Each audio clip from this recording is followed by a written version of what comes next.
So, good evening, everyone. Welcome back to 1258. Okay. This is the agenda for today. Okay, so, uh, so after the lecture, we will get progress presentation. I'm not sure if we can finish all, probably until here today. So, and maybe this part will be next week, and this is the following weeks. Yeah, 3 weeks. Okay. Start with our first slide, so you can follow this in model. How people make decision. Are you ready?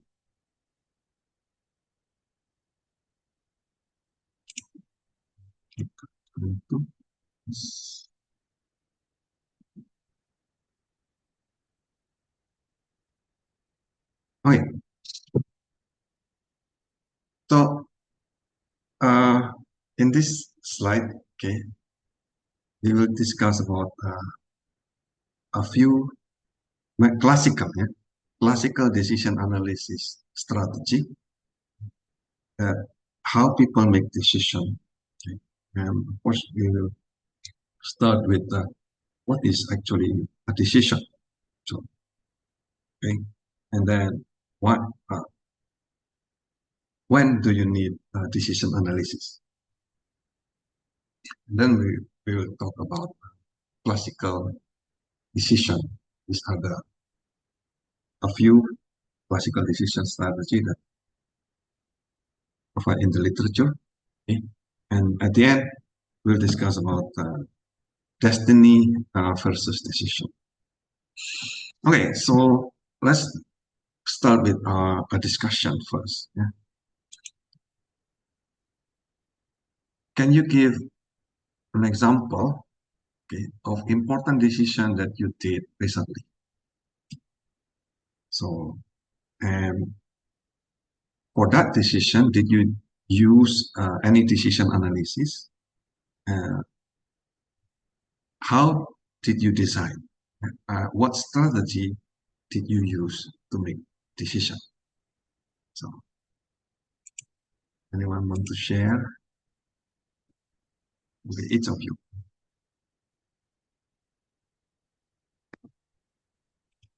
Yes. Oh,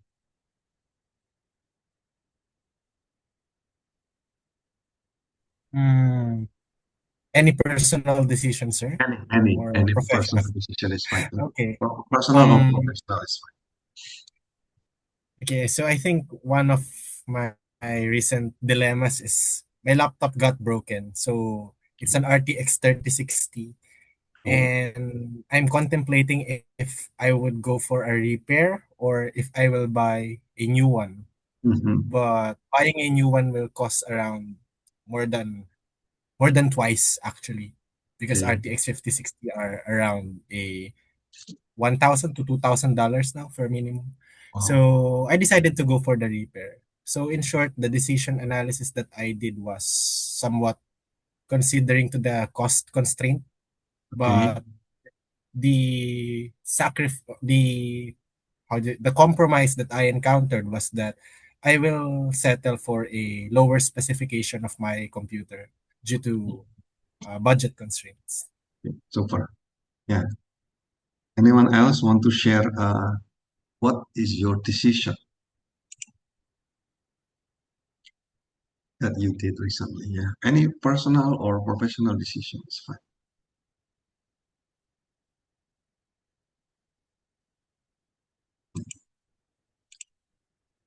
Roger, do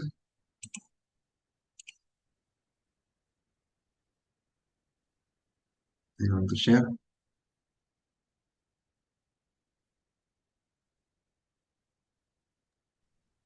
Yes, sir. Recently, I mentioned that we have related some scenarios. recently the prices of palay are very high compared to the past few years. So since the prices of palay are high, we have decided to cultivate the land with the third crop. However, the constraints for utilizing the land include that irrigation is closed and that uh, Okay, so probably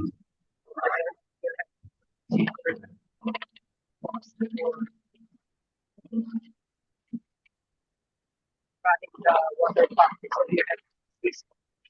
right. And what happened was that the prices of diesel go high almost every day. So it's now a dilemma for us because cost will be higher than what we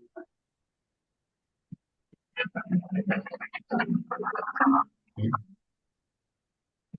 thank you. So, and anyone else? Yes, George.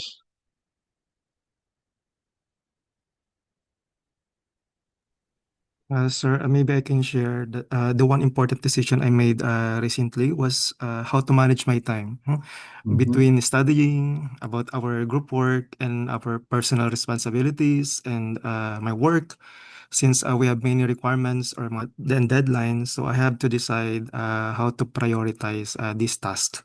So did I use decision analysis? Of course, I use it in a simple way. I use this kind of analysis. I considered which task are important, which ones were more important than the other task. So first, of course, I need to list all the tasks that I need to complete, which one is important, like assignments or with the group or for my projects. Then I evaluated them about the deadline. So which one will comes first. So by doing this, I was able to make a better decision on how to allocate my time and avoid missing important deadlines. Super. Okay, anyone else want to share?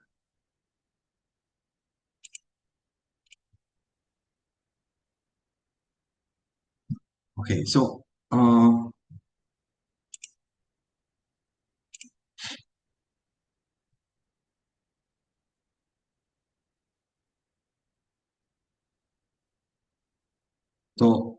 these are the example, okay, that is important decision in your life. Yeah. So time that you were born, yeah, of course, it's not necessarily your decision, but it is your parent decision, isn't it? Right. Probably you want to select the school or university, yeah. You want to select the field of study, or you want to select that do you want to settle, yeah, or in your house, okay, or you want to select your spouse to be, okay, select your thesis topic, your career, your job. Maybe you want to select your friend, yeah, or change from career, certain investment, yeah, or related to this form, so that you select to have a child or not. Yeah. The one with the question mark is not necessary. Uh,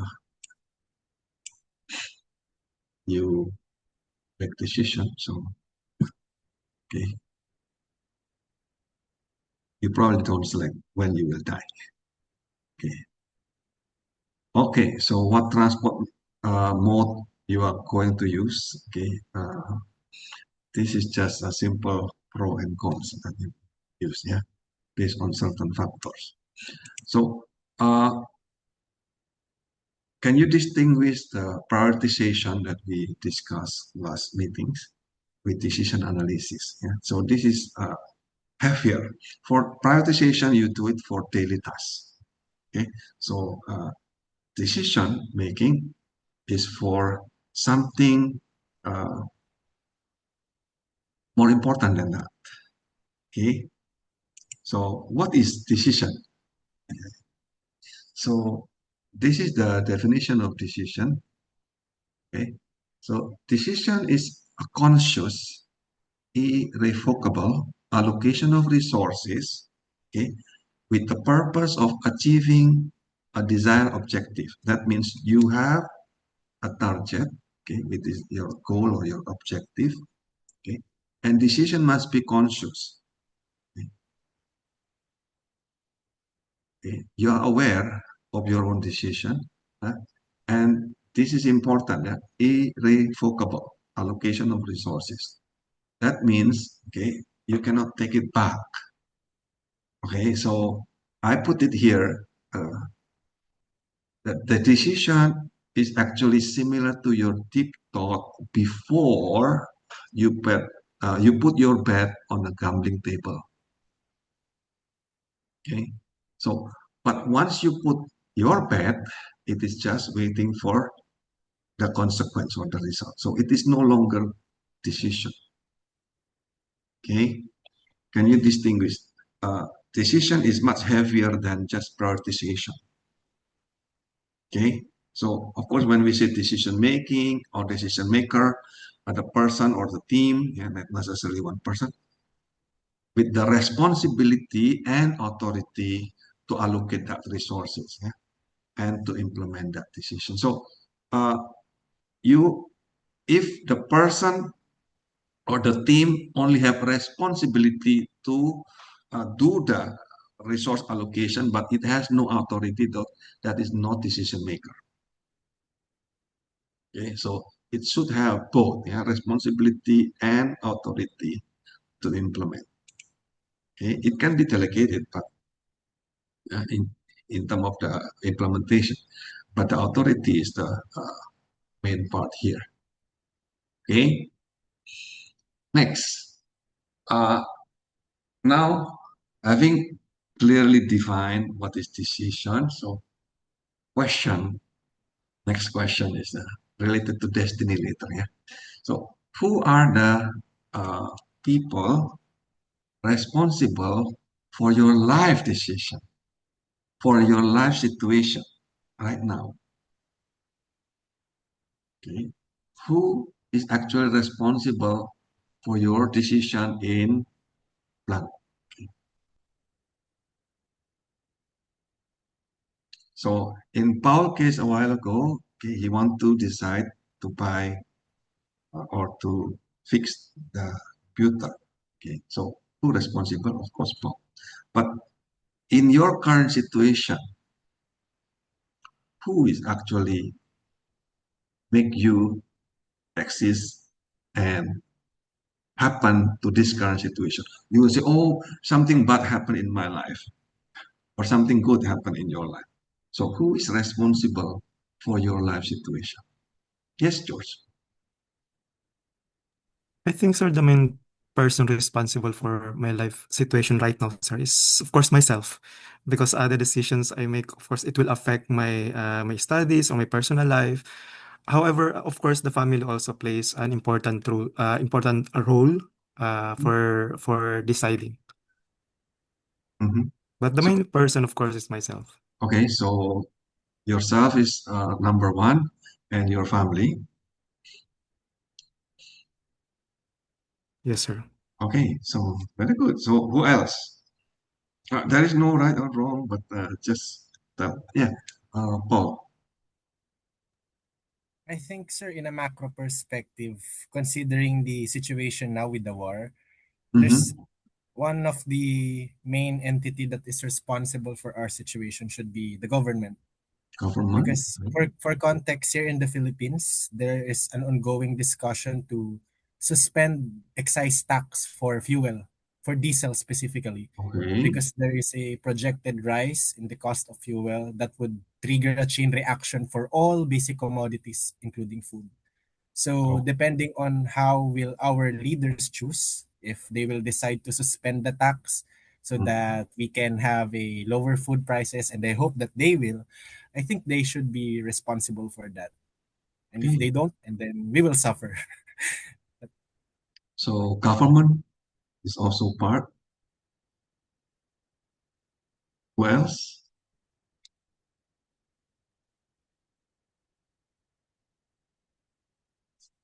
Anyone have other opinion? Yourself, your parent, the government? Who else? Who is the decision maker in this case?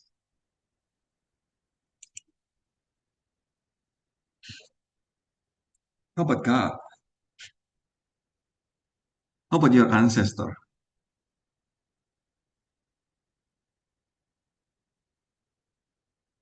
Okay, so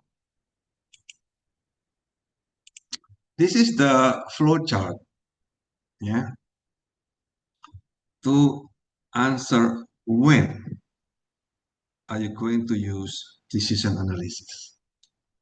Okay, so decision analysis help you or a decision maker, okay, whatever it is, to provide the insight, okay, into the best course of action given the opportunities, the situation, okay, based on the preference of the decision maker. Okay, but be careful. The role of decision analysis is not to give the answer.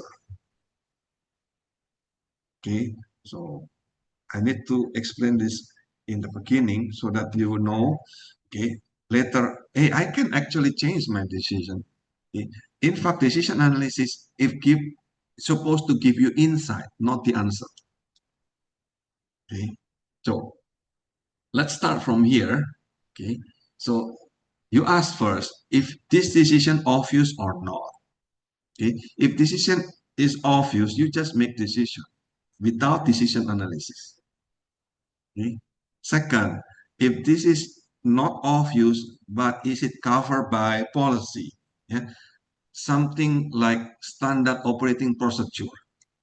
Okay. Yes, then you just follow that policy, make decision.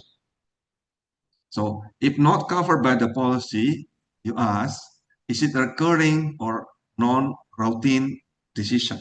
If it is recurring, okay, you ask if it has major consequence or not. Okay, if no major consequence, and then you examine the previous decision because it's recurrent, right? So just make decision based on what was your decision previously. Okay, and then you ask again. Okay, if the answer is no, you ask again if it has many choices. Okay, and probably have many decision maker. Yeah, if no, it's just go and no go decision. Come back here. Is that it has major consequence or not? Yeah. If not, you come back to just make decision without decision analysis. Only if all this go to this part, yeah, it has many choices, okay? Or you have two binary choices, but it has major consequence, okay? Then you will use decision analysis. Clear? Yeah. So can you distinguish again? Last week we discussed about prioritization. So you have the alternative and the factors. Yeah? Probably similar, but the heavy part, okay, of decision analysis is not about the computation, yeah, but about the role of decision analysis itself. Is this clear? Is there any comment or question? Something to discuss about the definition and the role. Okay. Okay. Yes.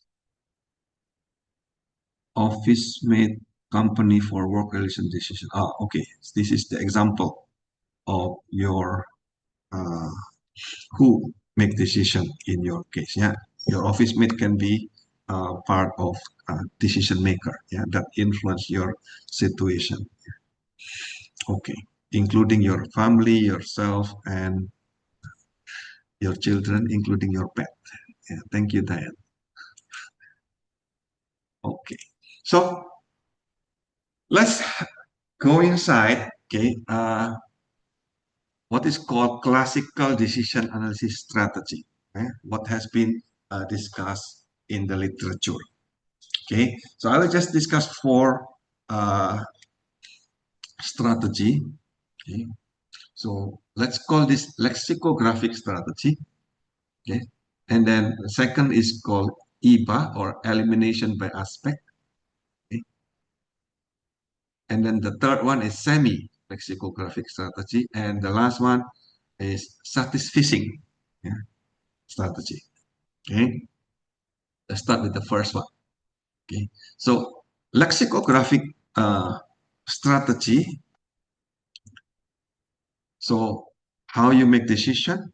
You focus on one of the most important attribute, for example, the cost. Okay, and then you select the alternative, okay, that is based on that attribute. Okay, so in case you have tie, then you select the second most important attribute. Okay, again, you select alternative that is based on that attribute and repeat until all the attribute is done. Give you an example. Okay, say, suppose you want to buy computer a while ago. Yeah, so say your most important attribute is price, right? So in that case, you will just find the cheapest among available computer brand. Okay, you have no reference on other feature. Okay, but the CPU's memory and so on. So this is uh, the example that you only focus on one certain attribute. So this is classical, yeah, lexicographic strategy, one attribute at a time. Okay. So the second strategy, okay, this is proposed by Amos Selke in 1972. First, you identify the most important attribute, okay, and then you set a cutoff value of that attribute, okay. Then you remove all the alternative that fail to meet that cutoff value. Okay. Very similar to the first one, okay, but now you have threshold.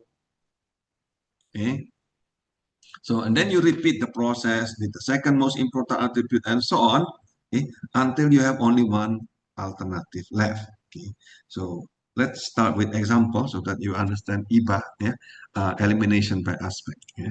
So say you want to buy a used car, okay, and you have so many choices, right? So you can select among 100 plus alternative of today's newspaper, yeah, or in the internet, right? So then you eliminate, okay, say for example, the engine size is your first attribute, okay, with certain threshold, yeah. You eliminate all the car with engine size below, say, 100, 1600, yeah, cc. So from 100 plus, you only get 70, right? So this decision-making strategy is very fast to remove the alternative, yeah?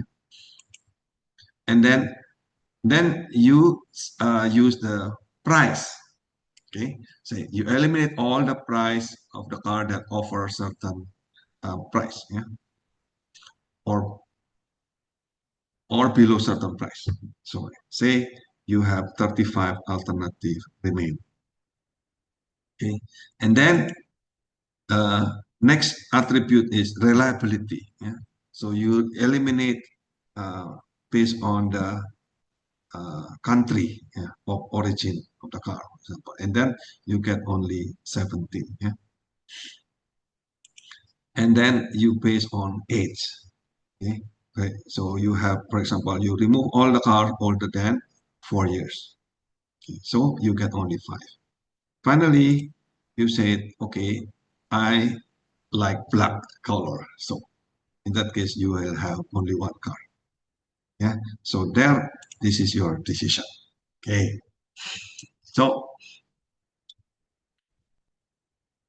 what do you think about this strategy?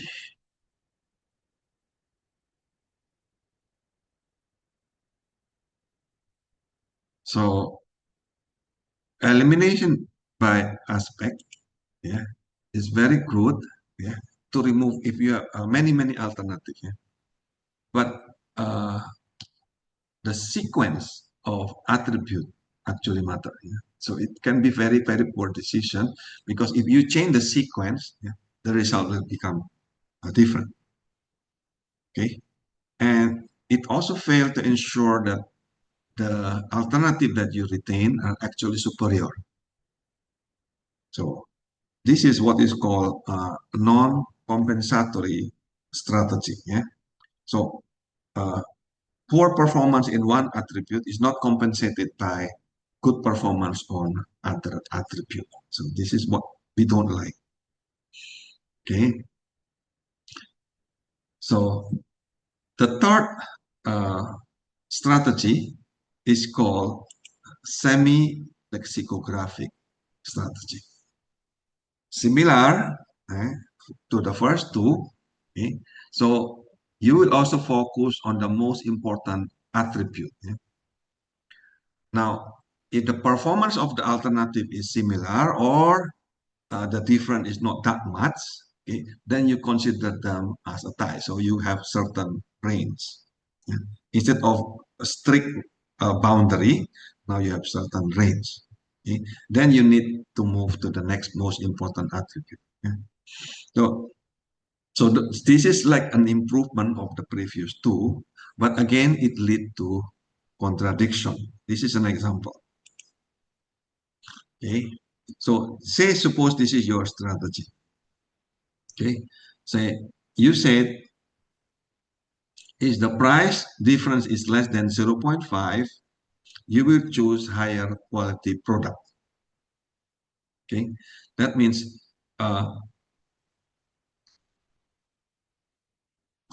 you will select, okay, you will compare A and B in terms of the price first. Yeah, this is rank one, so this is the most important for you.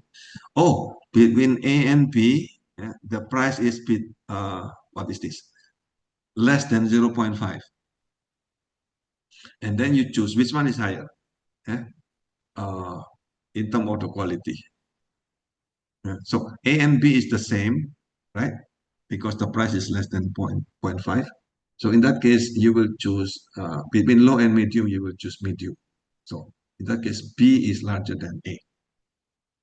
Okay. And next, you compare B and C. Okay. So again, 7.35 and 7.65, the difference is less than 0.5, right? So in that case, this is actually similar, yeah, between B and C, they are similar. Then you check in terms of the price, yeah, and then you check the quality. Oh, C is high, B is medium. In that case, you will choose C. So yeah, so this is your conclusion. Yeah? Comparing B and C, you will say B is less than C. Then you compare C and D. Again, the difference in price is less than 0.5, so this is similar in price. And then you will say, in that case, I will select C, yeah, because C is high and quality, and D is medium. So C is larger than D, isn't it? And then you compare B and D. Again, the difference is less than 0.5. Okay? But they are the same, yeah, medium and medium. So you will say B equal to D. And this is what you have, okay, if you compare to every two of these brands. Okay. However, if you compare A and C, okay, the difference is actually larger than 0.5. Okay. Then you will say A is actually larger than C, yeah, based on this graph, isn't it? Okay? So based on the here, you will say A is less than B, B is equal to D, and then A is actually less than C. Yeah. So in here, you will see that this is actually, you will say A is actually larger than C, yeah? But this is a contradiction, isn't it? Okay. So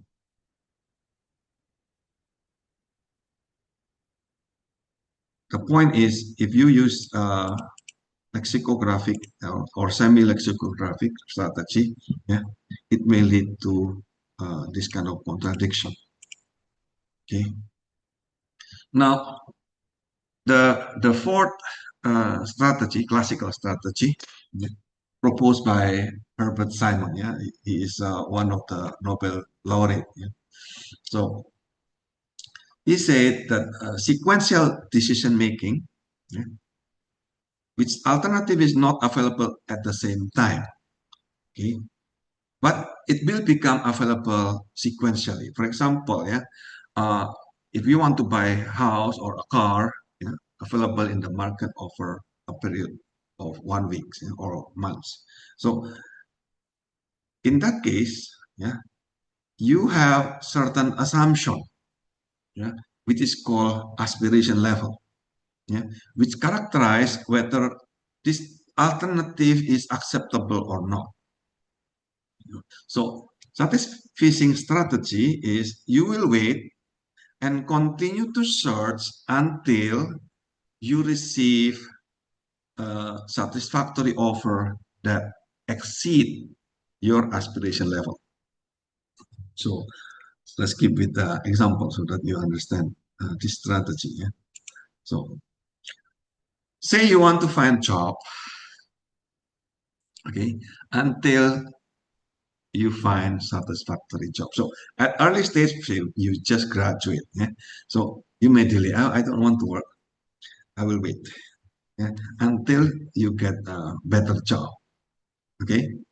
So, but after certain times, okay, your aspiration level will may go down. Okay. If you get subsequent rejection, okay, eventually, okay, you have certain regret that, oh, I supposed to get earlier job rather than this one. So another example, say you want to find a spouse. Okay? At early stage, you may delay. Yeah? Oh, I don't like this guy. Okay, I don't like this girl. Okay, so then you refuse that excellent candidate. Okay, but after some times, okay, your aspiration level may go down. Okay, if you get subsequent rejection. Okay, so eventually you will select second best or the third best. Okay, not the actual best among all these choices. Yeah, because there is time delay. You got it? So again, satisficing is similar. Yeah, all this classical strategy of decision making is non-compensatory. Yeah, there is no trade-off among the criteria. For example, how much holiday you will give up for higher salary. Okay, so you don't consider that trade-off between one factor and the others. Okay, so and the final choice depends on the order of the alternative show themselves. Okay, so now for the discussion in selecting, yeah, your spouse to be, yeah, anyone who is still single here, yeah, what strategy will you use? Okay, how did you select the candidate, and what are the attributes and what are your aspiration level?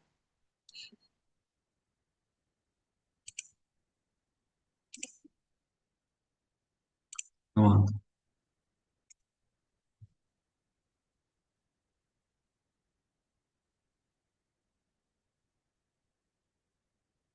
Anyone?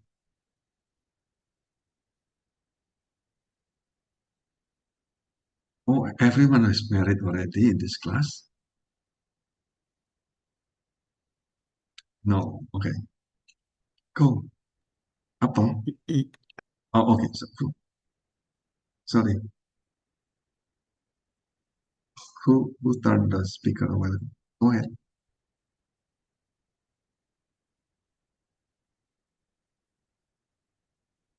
Me, sir, I said I'm already married. Hmm. You're already married. Okay. So for those who are already married, okay, so you just change selecting your work.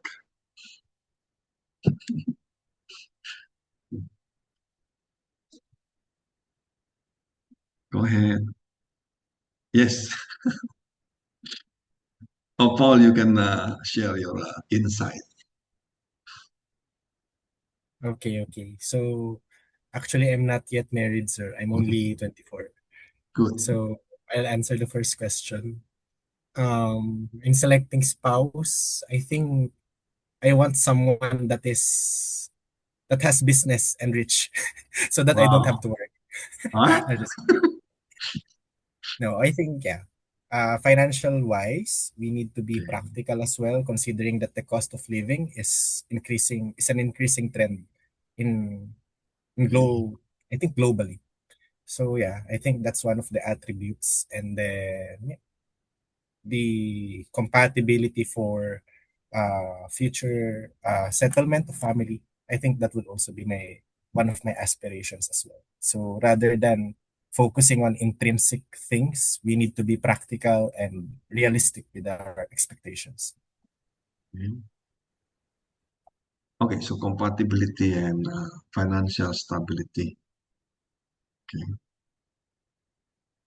Any other factors or attribute?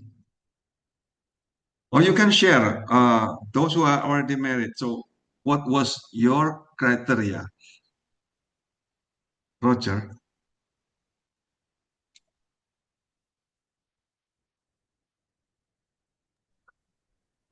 As for me, in choosing my wife,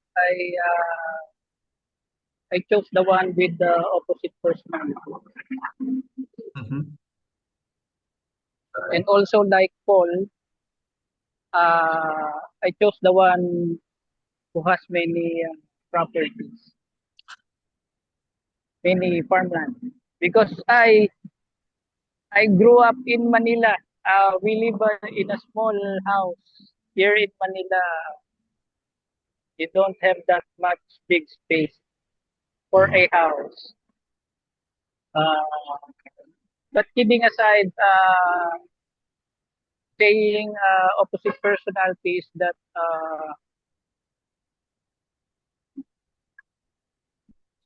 she knows she knows how to that means for me is compatibility also because if we have the same personality we'll just always clash, Okay. so if we have opposite personality I think we'll always jive.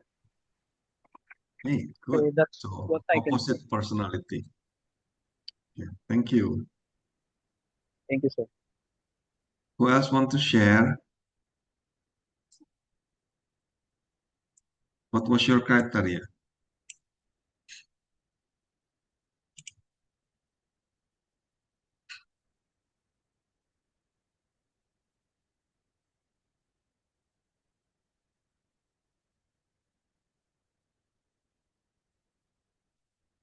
So, I have listed here based on the previous year's answer.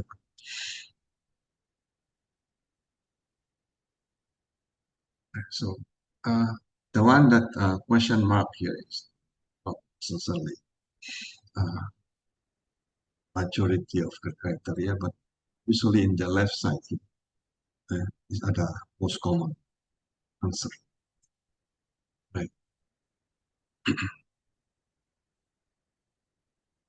So, is this also a part of your criteria?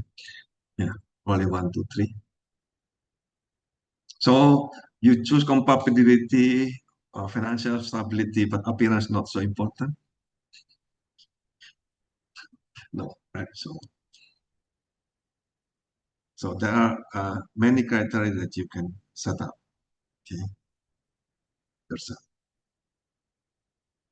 to choose your spouse to be. Yeah. So the same thing, yeah. In selecting your career or work, yeah. Okay. Whether you will plan to work or you are already working. So what strategy will you use or did you use? Okay. How did you select the alternative? Yeah. What is the attribute and what is your aspiration level?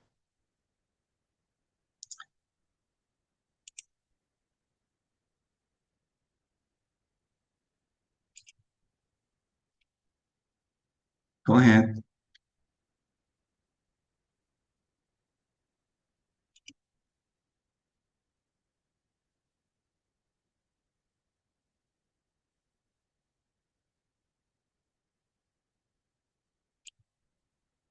Anyone?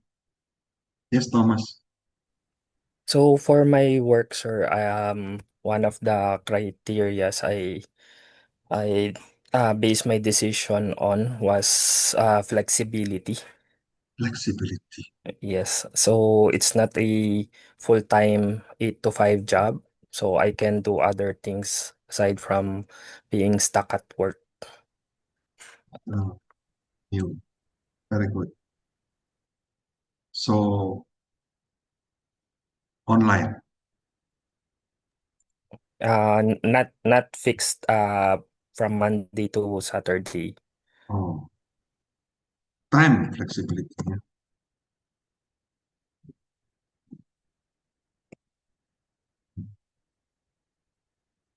Okay. Yes, Francisca. Hello, sir. Can you hear me? Yes. Okay, so just to share, currently I am an architect working in corporate. So Mhm. as for our discussion in selecting work or strategy that I will use, especially that I am looking for better opportunities right now, is to sort out the best offices that is aligned with my career.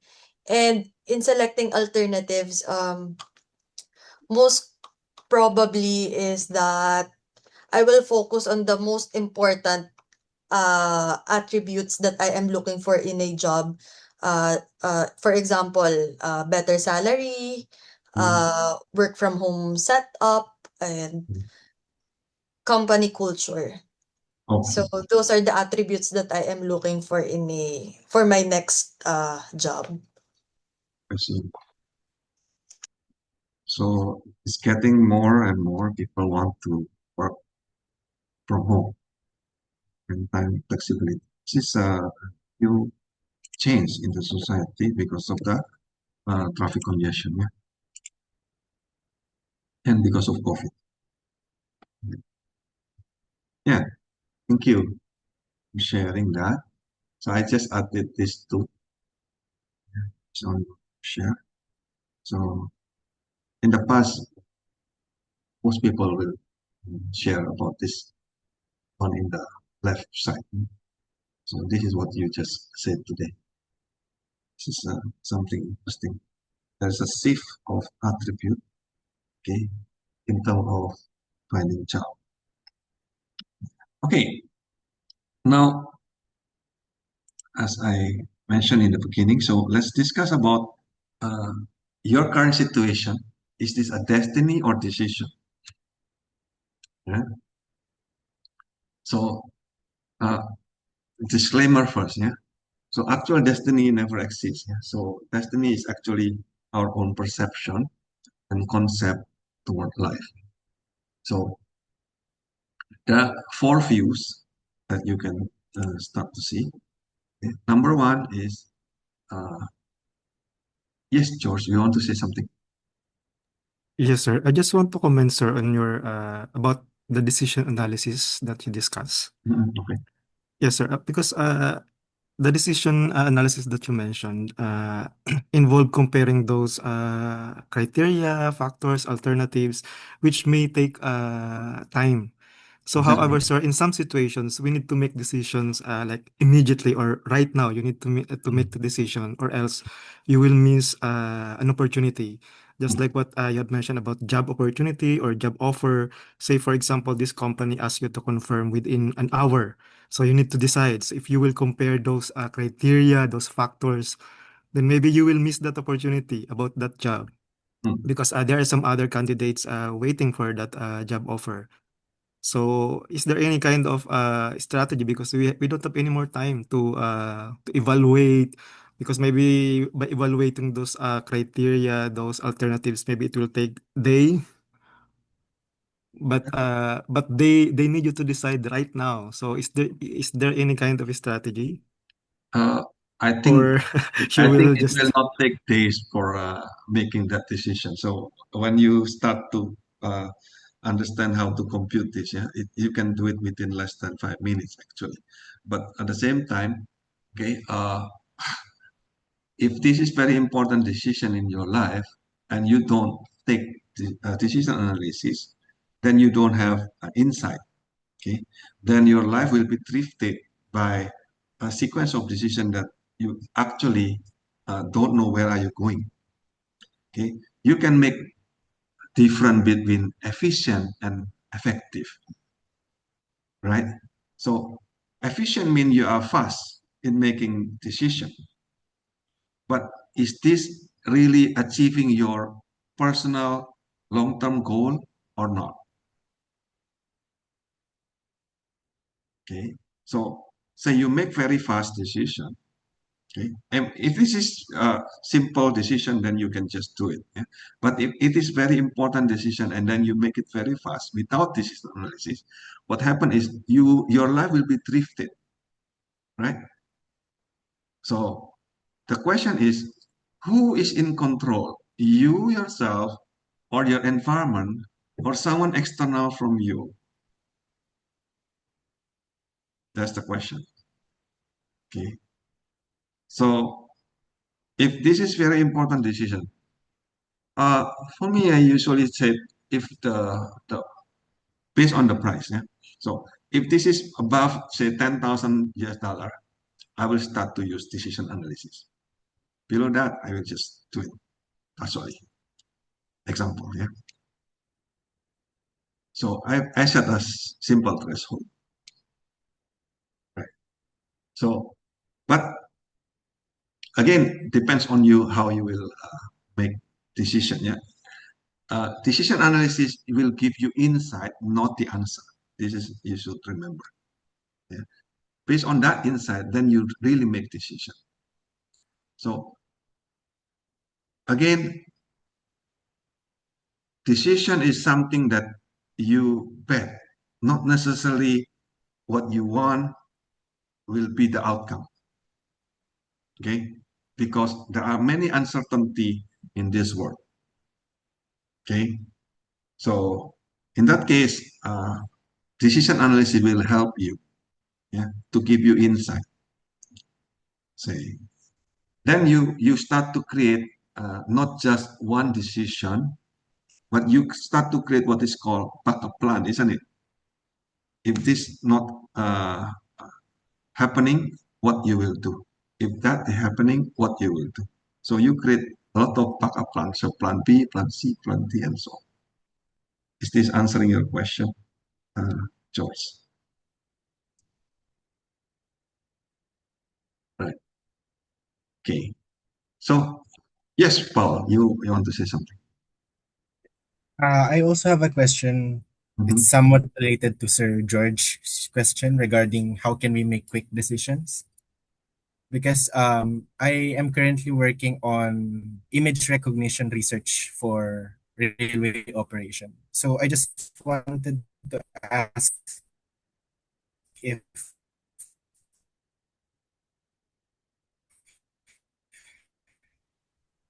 do you think that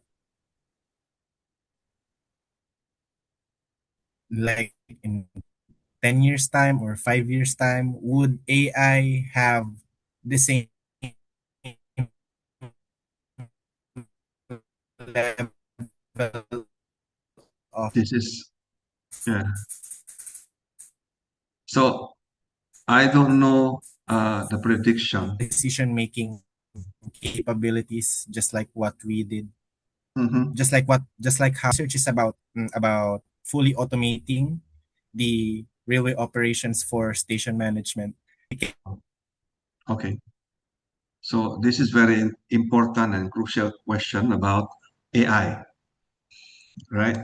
So this is 2026. Cloudbot, Moltbot is already exists. You know that. So there are multi-agents already exist that can do, probably still insecure, but they exist. Okay. And they can do their own decision.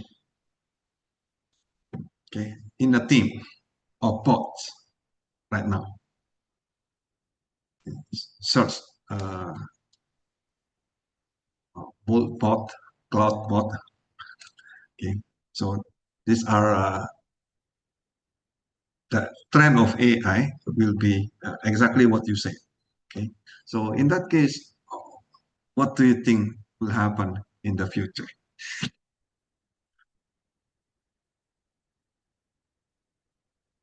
There are many possible scenario, right? So if human take over, usually they will make rule so that certain things AI cannot do, only human can do. Okay. So they make law. Okay. But eventually, when the physical robot uh, become very cheap, and right now exists, but it's still very expensive.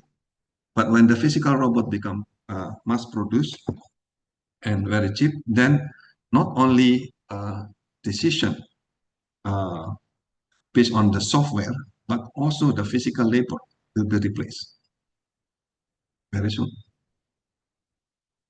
right? So I don't know. This is very long discussion if we want to discuss about this. Question is, what do you think you will do at that time? This is not so far, probably just 5, 10 years.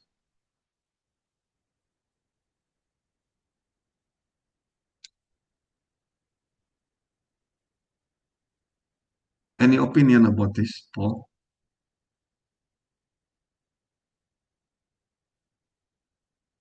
What you worry is already exists, and right now.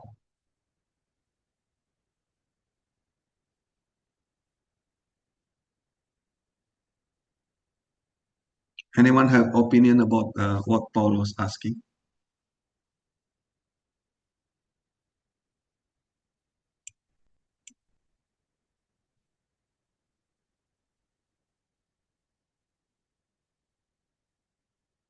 Is your job is threatened by the AI?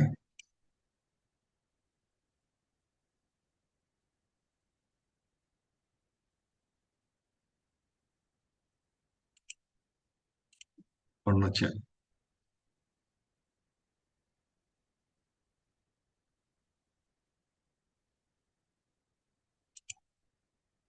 Any opinion?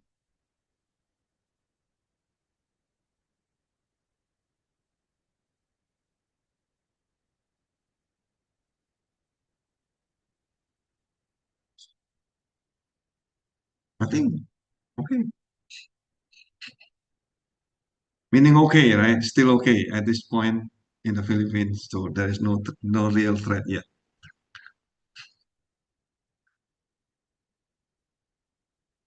Yes, Thomas.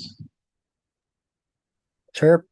In our field of architecture and education, probably AI has already started creeping or being um being starting to threaten our line of work, because right now anyone can easily generate a prompt and ask ChatGPT or Gemini to come up with floor plans with 3D perspectives.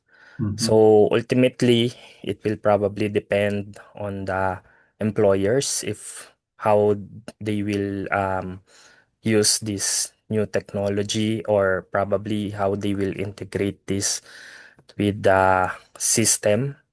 So in our line of work, they have been introducing, and then there have been discussions, especially on the ethical side of AI.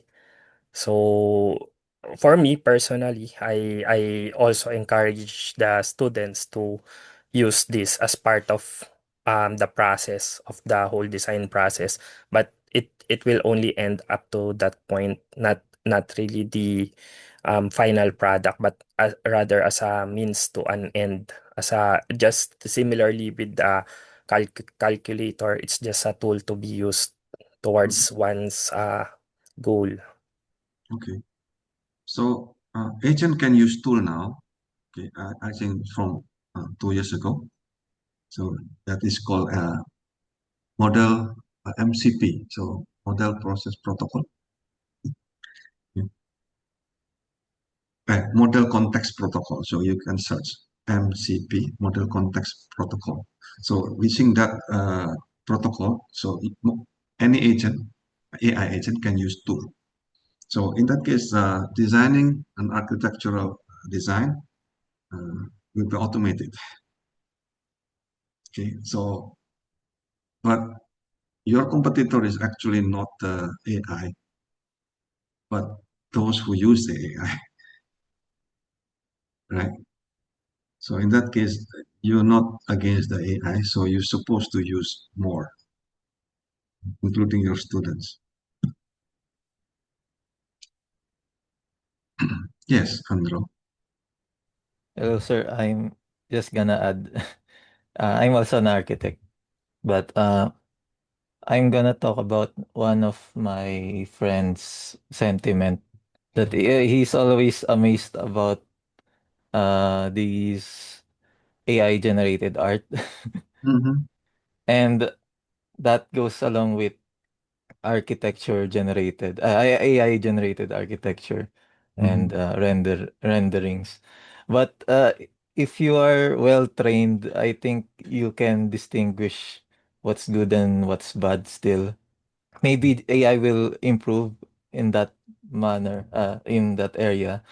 But if the prompters or the AI users don't know what is still good, they won't get the best of the craft. So Exactly. I think that's the limit. Right. So if you know the principle, so you can guide the AI to give you the best design, right? Okay. Compared to just common people who has no concept at all about architecture. Yes, yes, George.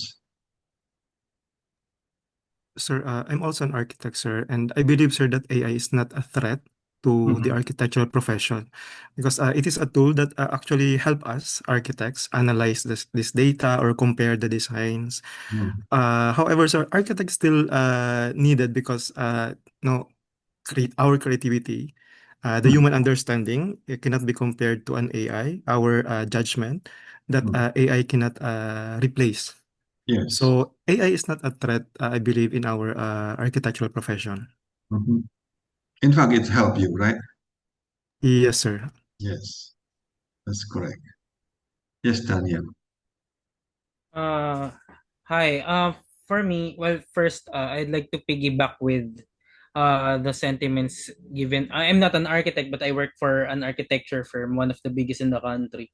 And in fact, we are actually trying to come up on streamlining the use of AI, particularly in renders and among many things. So, particularly on how to best represent the ideas. Mhm. So, uh, in my view, mostly it's to actually improve the business Mhm. aspect of the services, while and which would actually, well, if the term is emancipate, emancipate the usual long hours of what, for example, a given photo or render usually takes a day, and Mhm. now prompts actually allow architects to have options of what to actually present. That's And correct. sometimes even the skill gap, which sometimes you also have to train to render, is now instead you are instead asked to actually be trained to think and to have ideas, and actually how will AI help you now with, if you are well emancipated of the time, well, that should actually leave us to actually explore new things, to learn new things, whether that's actually hard skills or soft skills, learn new cultures, learn speak with new people. So I think uh that is the edge of AI. And even in research, I think I'm more of a researcher, so I think the time that AI could free us should instead also be used for further improvement on things that are rather more time sensitive, such as talking to people, seeing new places, seeing new cultures, or even actual data gathering that requires the human hands or the human words. So yeah. Yes, you can explore more using that tool. Actually, you can explore more scenario, make it more robust, okay, or better design. Okay, that probably in the past you cannot do because of the time constraint. But now with the speed, so you can actually make it better design. Right, very good. I like your spirit. Okay, so okay, so let's come back to the destiny part. Yeah, so there are four views. Okay, first is the destiny represent mainly other people decision. Okay. Okay. The second is the destiny represent uh, uh, my own decision, yeah, our own decision. Yeah. So this is probably majority will go to first view, yeah, second view, and then the third view is that the destiny or the situation that you are currently uh, happening is just a consequence, not only our own decision, but also decision of other people, yeah, and the nature surround us, yeah, including the government and so on, during our lifetime. Yeah. And the last few is actually including the past, yeah, including our ancestor decision, still somewhat uh, also affecting us weekly. Yeah. So with that, we can say there are actually four shareholders, yeah, in for our quote unquote destiny. Yeah. First is actually our own, okay, and second is the people around us recently, okay, or the people in the past also uh, influence us, and the nature. Don't forget, nature is also influence us. Yeah, whether it is in the past or uh, currently. Okay, so example. Okay, my great grandfather came from China. Yeah, moved to Southeast Asia, say, and eventually come to Indonesia. So, and then, of course, because of that decision, so we, my family and my parent live in Indonesia. Okay, and then because of my decision, for example, to move to marry a Filipina, then of course my children live in the Philippines, for example. Yeah, so these are the decisions that in the past also still affect us. Yeah? So with that, we can say there are uh, four type of people based on how they perceive the decision. Yeah. So first is people who play victims. Okay. So they think all the decisions are based on other people to them. Okay. I hope you are not this type of people. Okay.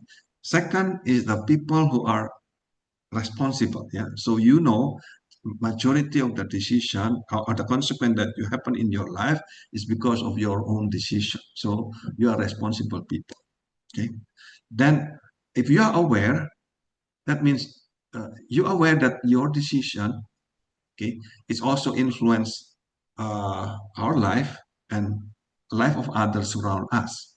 So, say you are an architect, you are part of government, So you are aware that your decision is not just about you or your family, but also about many people that influenced by your decision.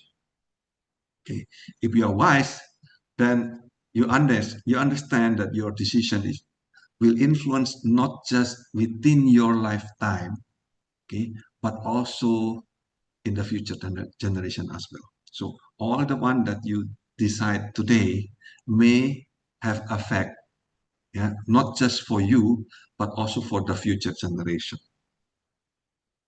Okay, so I hope you are go to that level of awareness or of wise. Okay, so now this is the part. Okay, we will go to the mathematics and the actual computation. So of decision analysis. Yeah. This slide is only about the classical. Yeah. So the next one is about decision under certainty, and then under uncertainty, yeah, then under risk. Yeah. So the under risk is very big, yeah, including decision tree and minimum regret, okay, opportunity loss. Okay. And then we discuss about decision under utility, and then group decision making, and then uh, decision under conflict, which is called game theory. So with this, we stop here for this slide. Is there any question, comment about this part? If not, let's go to uh, decision under uncertainty. Can you find the slide?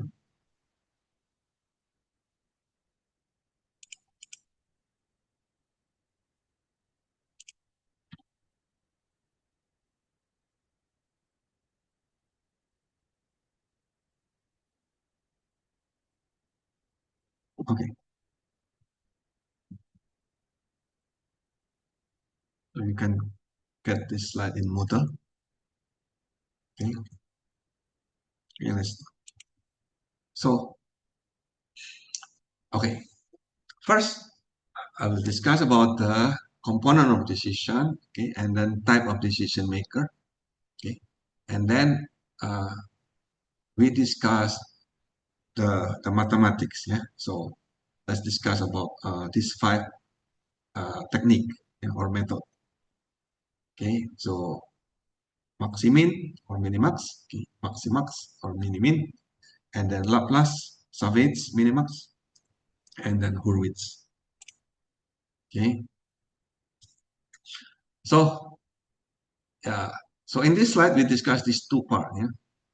So decision under certainty and under uncertainty, yeah. And the next slide we will discuss the others, okay. So first question first, what is good decision and what is bad decision? Can you explain, okay, how can good outcomes come from bad decision?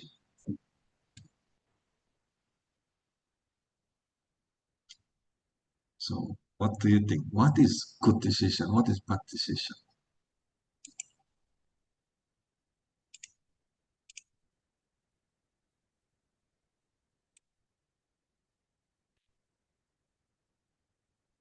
Any idea? Yes, Andrew. Uh, I think a good decision is a decision is good if it is in the outcome is in line with the outcome because of your decision uh is what you expected or what Okay, you intended all right. or aligned with your goal. Good. Paul, do you agree with that? Yes, sir. I agree with Sir Andrew. We can tell if a decision is good if you actually gather the expected result. However, Mhm. if we will analyze the flip side of the coin, sometimes bad decision can turn out to be better, or there are still chances that bad decision can also deliver much better result. Okay. So I think it all boils down to the criteria you uh, if you gain the actual outcome that you are expecting. Okay. Is it based on the criteria or actually based on your luck? Sometimes, sir, I think it is based on luck, pure Yes. luck. Okay. So yes, Diane. So good decision has favorable outcomes. A bad decision not favorable outcome. Yeah, that's correct. So yeah. So you will say if okay everything is certain, right? Then good decision lead to good outcomes. A bad decision leads to bad outcomes. But in reality, okay, there are uncertainty, right? So based on your luck, we don't know the future will happen. So in that case, there is possibility, yeah, in this diagram, okay. With certainty, you will say good decision, good outcome, bad decision, bad outcomes, yeah. But with uncertainty, both are possible, right? Good decision may lead to good outcome or bad outcome. The same thing, bad decision can lead to good outcome or bad outcome. What? So, what can we decide in that case? Because everything is uncertain. So, how do you decide? Okay. Okay. Yes, Paul. I think we can decide by choosing the option that has the most probability or by chances. Okay, that's good things. So, by chances or probability, that is called decision under risk If we later. will compute the probability of Yes. So, if you know the probability, yes. How about if you don't know the yes, sir. So probability? if we will Right. Okay, if you don't know the probability, okay, what you will do? Okay, so this technique that we will discuss, okay, it will guarantee certain outcomes, even if you don't know the probability. Okay, so first, let's discuss, okay, what is called payoff matrix. Okay, so you have, to make decision, you need to have this. Yeah? Number one, you need to have alternative. Okay, because you are against the nature uncertain, right? So decision under uncertainty is personal decision or team decision against nature because you are not sure. Okay, so the opponent will be the nature or can be intelligent being. Okay, and then you have the outcomes. Okay, from these components you create what is called payoff matrix. Okay, so then you ask, how can I generate the alternative? Okay, so you generate alternative based on your knowledge, based on your creativity. At this point, easy. You just ask AI, you can get that alternative, right? So the point is very important that you always have more than one alternative. Yeah. So the option or the alternative. Say, for example, you have binary option, invest or not invest, buy or rent, okay? Or you have a ternary option, yeah? Small, medium, or large, okay? Or the binary option plus to nothing or to minimum, okay? So, mhm. Yes, Diane. So, if we have more favorable outcome that meets the specific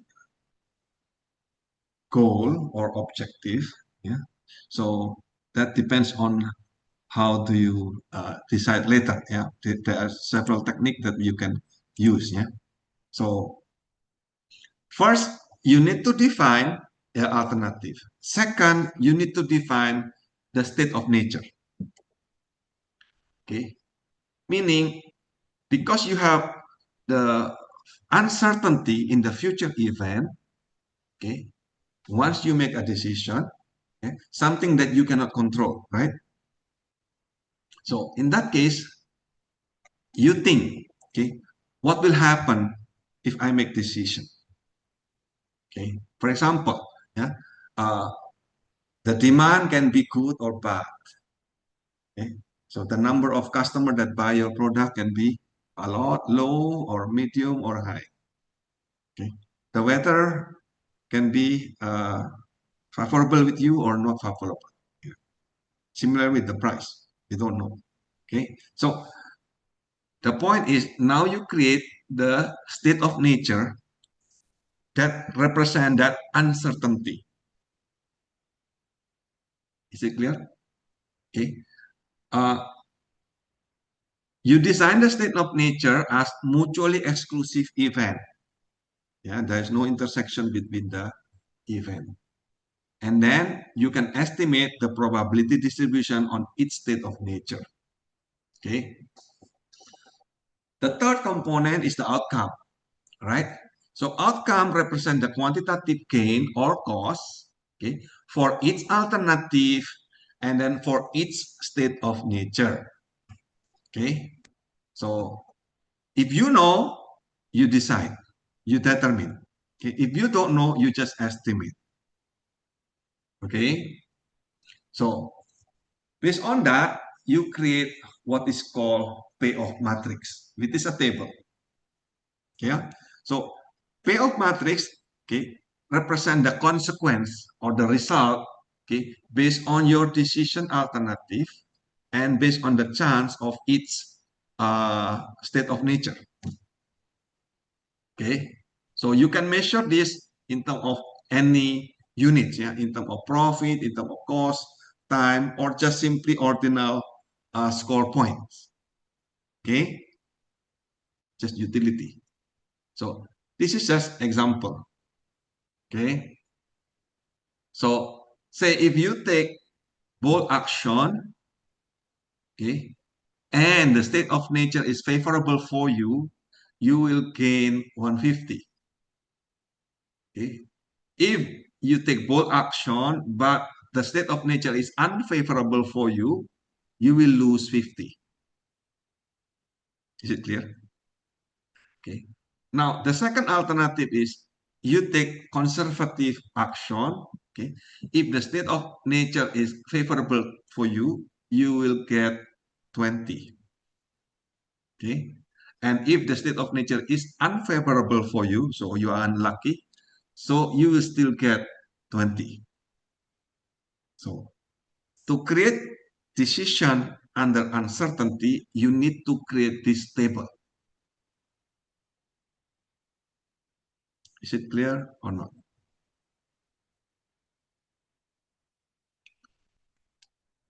So you understand the meaning of alternative, you understand the meaning of state of nature, and how to fill up this table. Okay. There are two types, yeah, of table, either gain or cost, isn't it? So these two are equal. Okay. Gain mean go up, is the higher is better, right? Loss mean the lower is better. So if I put 150 here, that means in the loss table, I will put minus 150. Yeah? So you choose one of them. Yeah, you don't need to calculate both. Is that clear? Okay. So in the gain payoff table, if it is gain, it's positive. Yeah. If it is cost, become negative, something like this. Okay. But in the cost payoff table, be careful. If it is gain, it become negative. Yeah. If it is cost, it become positive. So here, 50 here in the loss table, that means this is actually minus 50.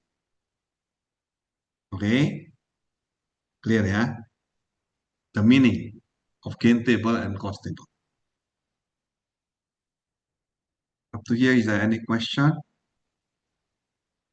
my question to you, can you make something like this? The payoff table. This is your input of decision under uncertainty. Okay. Next, let's discuss, okay, a few type of decision maker. Okay.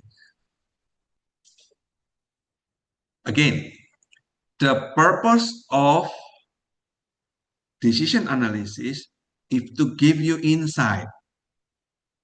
Okay, not to decide, but to give, not to get the answer, but to give you insight about who you are.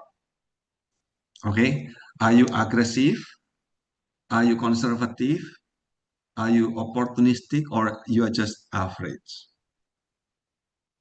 Okay, so if you are aggressive, okay, you are optimistic. Okay, so you will seek option, you will seek alternative that hold promise of maximizing the potential return. Okay, so you will ask, what is the best good result from each decision? So aggressive is equal to optimistic. You are risk taker, yeah, or risk seeker. So in this case, this technique is called maximax or mini-min. Yeah. First, you get the maximum, and then you maximize again. Or if it is cost, you will minimize, and then you minimize again. Yeah. This is for gain. This is for uh, cost table. Okay. Second type is conservative. Okay. Usually you are pessimistic, risk averse. Okay, so you maximize the smallest potential return. So you always think, what is the worst thing might result from my decision? So, okay, you will forego the potential return in order to reduce, okay, the risk. So majority of people are here. Okay, this type, conservative. Okay, so the strategy for conservative or pessimistic is maximin gain, minimax cost. Is it okay? Can you remember? Okay. The third one, okay, is opportunity cost loss strategy. So, what is this? You want to minimize your regret. Okay, you want to minimize your regret. So, regret that you feel after you make non-optimal decision. Okay, you will say, I should have done this before. Right. So we can actually compute regret. Okay. So regret is the same as opportunity loss. So you want to minimize the largest opportunity loss. Yeah? The fourth type is the average. Yeah? Because you know everything is unpredictable and you don't know the probability, so then you just simplify. Yeah? So you assume equally likely. Okay? Every state of nature are equally likely to happen. Okay? Then you simple average all the payoff. Okay? So based on this, we can go to the actual mathematics. Okay? Remember this, yeah? When we said about decision under uncertainty, number one, you don't know the information about probability. Yeah, this is very important. Yeah. What's the difference between decision under uncertainty and decision under risk is this one. Okay, probability is unknown in and under risk, probability is known. Yeah. Second, the decision under uncertainty is based on criterion. Okay, you may have range from pessimistic to optimistic or somewhere in between. Okay, you can have based on gain table or cost payoff matrix. Okay, so these are the criterion that we can use. Yeah, so these 5 criterion that we can use. Okay, uh, you can open your Excel. We can try this now. Yeah, maximin rule. Yeah, maximax rule. Okay, Laplace equal probability rule, Savage minimax regret, and Hurwitz. Yeah, Hurwitz is a name of person. The same thing with Savage and Laplace. These are the name of person proposed this method. Yeah. Yes, George. Sir, in real life decisions, people may not actually follow this one decision-making type. So sometimes a person may be aggressive or conservative, opportunistic. So what do we call that type of decision maker? Is there combinations? Depends on the situation. Actually, depends on the situation. You will change your personality, right? So when we discuss utility theory later, okay, or maybe next week or next week, okay, you will start to realize, okay, when it is gain, okay, people probably become conservative, okay, and then when it is about loss, okay, suddenly people change behavior to become aggressive, or the other way around, yeah, become conservative, okay. So uh, people change based on the situation. That is called adaptability, isn't it? Right? So the type we discuss here is at the moment, okay, not to label you, okay, but to give you insight.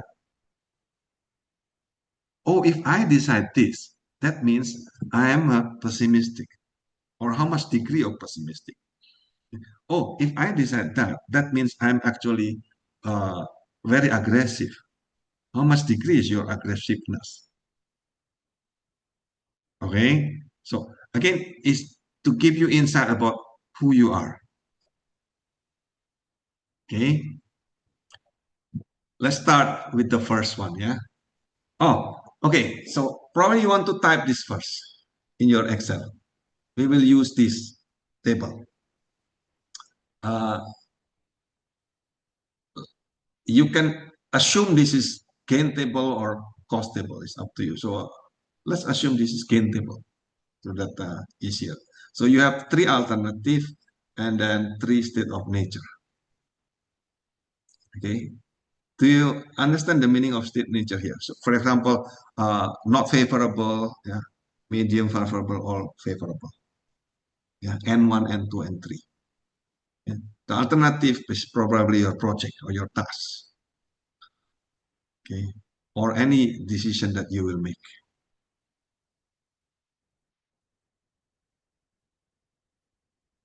Is it fine? So we will use these same numbers, okay, of these 9 numbers among for all the criterion that we will discuss so that you can see. Okay, done. I'm typing. Okay. Okay, so let's go to the first criterion. Okay, this is called maximin rule or minimax. Yeah.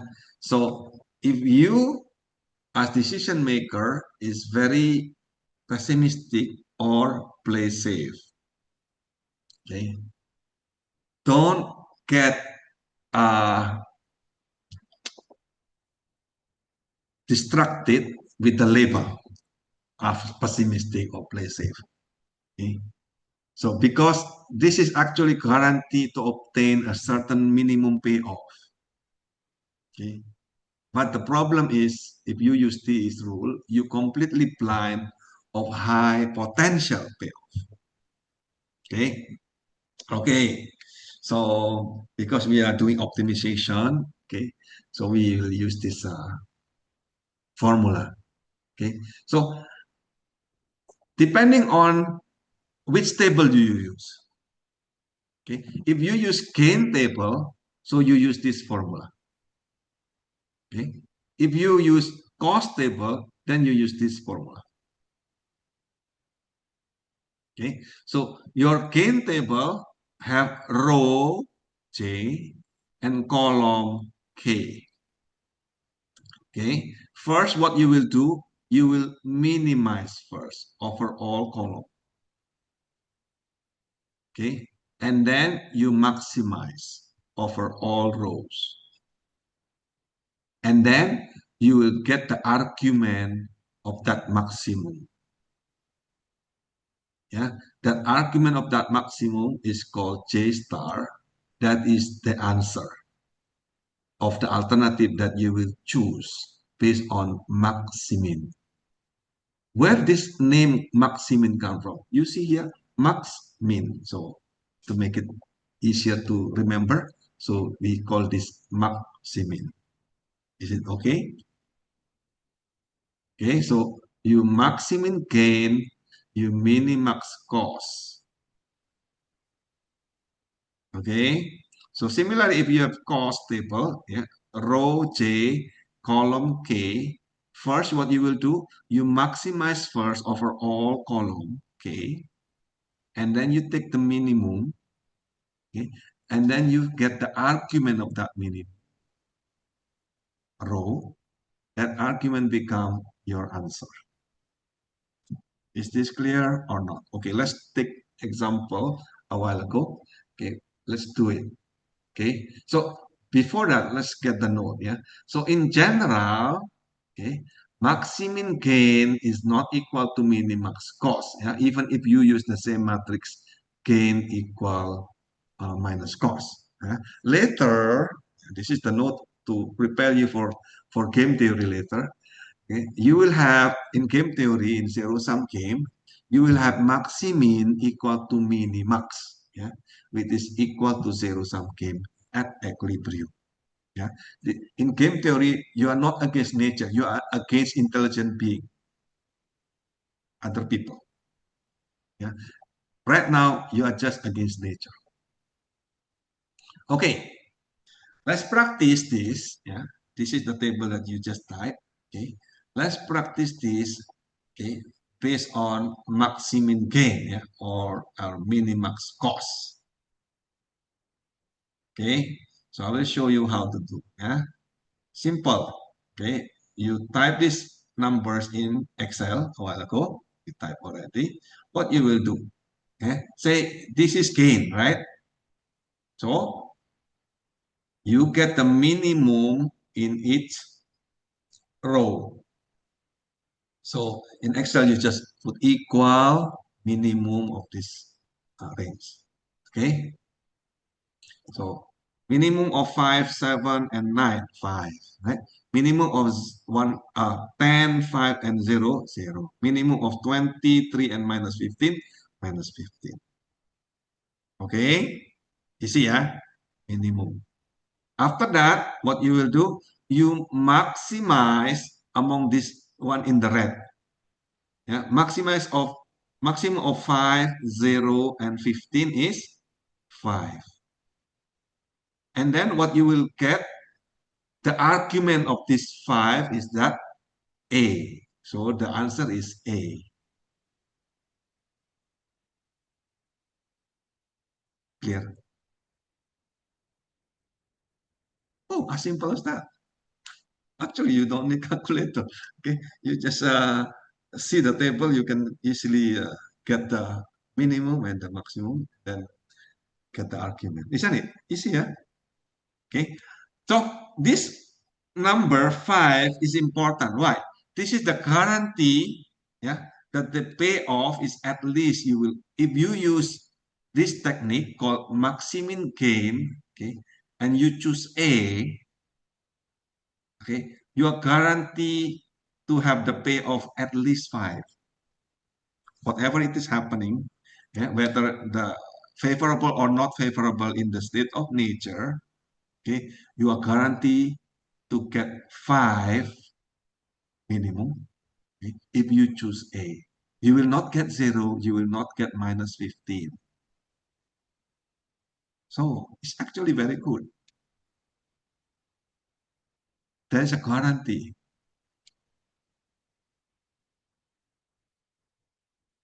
Is this clear or not?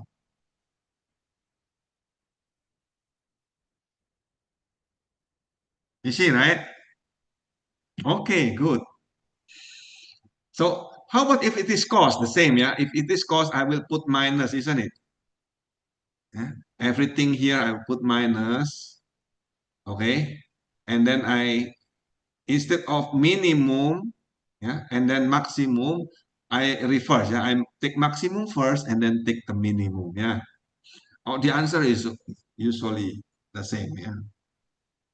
Yeah, but not necessarily always the same, yeah? Usually the same. Okay? So you just choose one, huh? Either cost or gain. Yeah. Just remember, if it is gain table, you maximin. Huh? If it is cost table, you minimax. Can you remember? Yeah. Where this name come from? From that formula a while ago. Yeah. Can you see? Maximin gain, minimax cost. Okay. Clear. Yeah, very easy. Okay. So practice.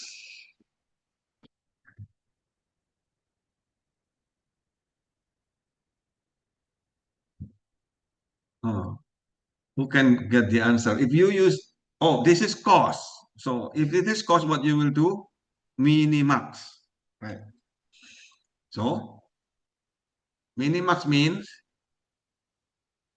what?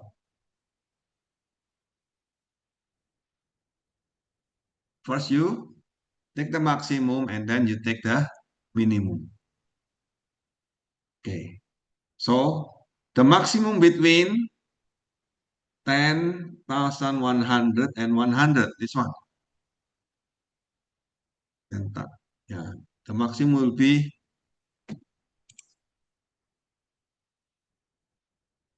this value, isn't it? Okay. And then between what 10,000 and 10,000 the same, yeah. And then you take the minimum between 10,100 and 10,000, you get 10,000. So you will say, oh, this is alternative B. Oops. But intuitively, this is incorrect, right? You see, the difference is only 100. Yeah? But you blindly choose B. Yeah, yeah. You lost only 100 against 10,100. Yeah. So, so if you use this criteria, minimax, yeah, or maximin, yeah, you will have something that against intuitive. This is the example.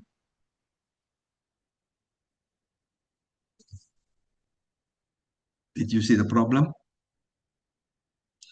If this is difficult to see the problem because this is a loss table, let's practice with the gain table so that you can see better. Yeah. So in practice 3, you have gain table. Now you can start to see better. Yeah. Say you have 1 million compared to 19 and 20 and 20. So this is similar to a while ago. Yeah. What you will do to get maximin, because this is gain table, so you do maximin. So first you minimize each row, and then you get the maximum, right? So what you will do?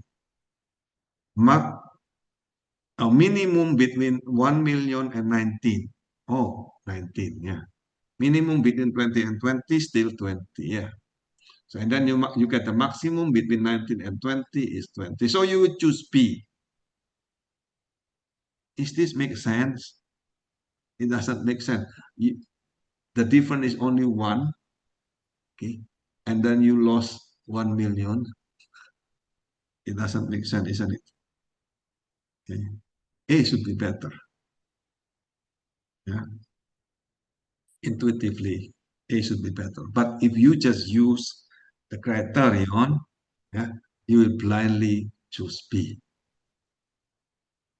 So this is a problem with minimax and maximin. Right?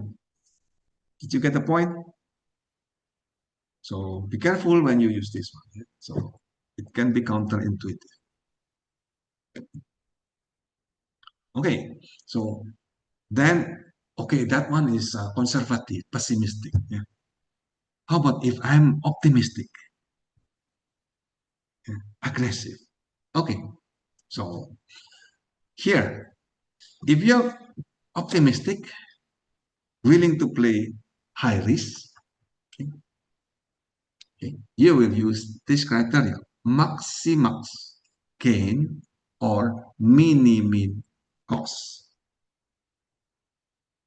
Okay, so this is guarantee to obtain certain maximum payoff, but okay, completely blind on the relative magnitude of the payoff.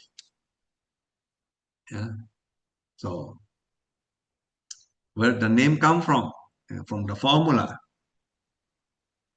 Similar, if you have gain table, what you will do, you maximize over all the columns, okay, and then you maximize again over all the rows. If you have cost table, you minimize over all the column, and then you minimize again over all the row. Yeah, and then you take the argument. Yeah. Okay. So uh maximum gain is always equal to the minimum cost. Yeah. If you take the cost equal to minus gain. Yeah, always. Yeah. So let's do the computation, yeah, so that you can see I use the same numbers like a while ago. Okay. What you will do if this is gain and what you will do if this is cost. Yeah? Simple, right? So if this is gain table, what you will do, you maximize each row. So 5, 7, and 9, you get 9, right? 10, 5, and 0, you get 10. 23 and minus 15, you get 20. And then you maximize again among these. So you get 20. So 20, what is the uh, argument? This one, C. So you will decide C. Look at this. Reaching the same numbers, the same payoff matrix, you have different decision. Depends on the type of criterion, the type of people that you okay, you use. Is it clear? Yeah. A while ago was A, right? But now becomes C. Okay.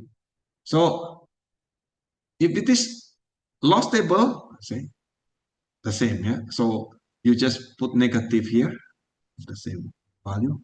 Okay. And then you take the minimum and then again the minimum. Yeah? You will get exactly the same thing. Yeah.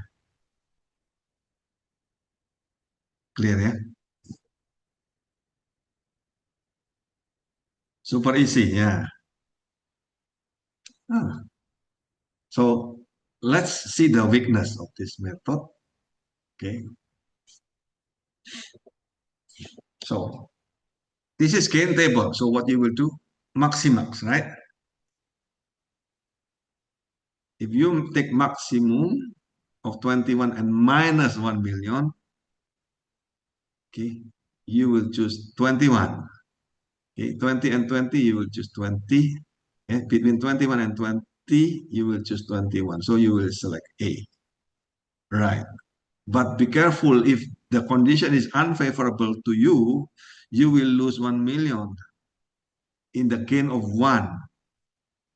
So this is counterintuitive again. Right?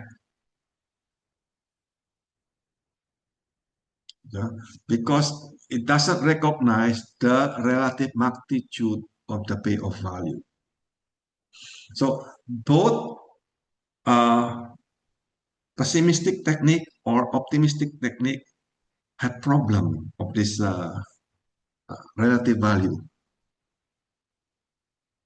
Okay, so in that case, is there any better alternative or better criterion? Yes, yeah, there are. Yeah, so this one, because you don't know the probability, then you assume equal. How can I make equal assumption? Yeah, this is called principle of insufficient reason. Yeah? Okay, so because we don't have enough information, okay, so we treat them equally. So this is called Bernoulli principle or Laplace principle. Okay, so this has been used for centuries. Yeah, this is also supported by maximum entropy initiation. Okay, so you assume uniform distribution of the probability because you don't know. Okay, say if you have a pie or pizza, yeah, you buy pizza in the office, and then you said, "Oh, let's divide equally." So among all the person, so and then you slice, yeah, depending on the number of people. So that's called uniform distribution. Yeah. Okay. Similarly, when you are in elementary school, you learn about division. Say, 10 marbles divided by 2, you get 5. Right? So when you say division by certain number, that actually assume of uniform distribution. So you have been used this all along since elementary school until now, okay? But you don't know the name only. Yeah, this is actually uniform distribution or principle of insufficient reason. Okay, so with that argument, so you just multiply that probability with the cost or the gain. Yeah. Be careful. This probability is for each column, yeah, PK. That means for the each state of nature. Okay.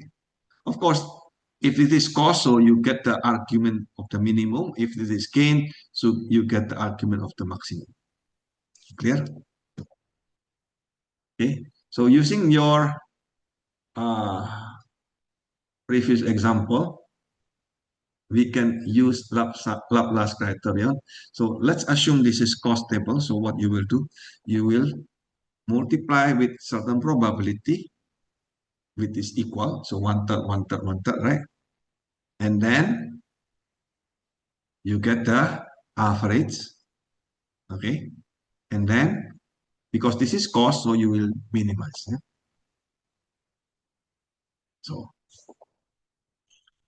So you just take the average, okay?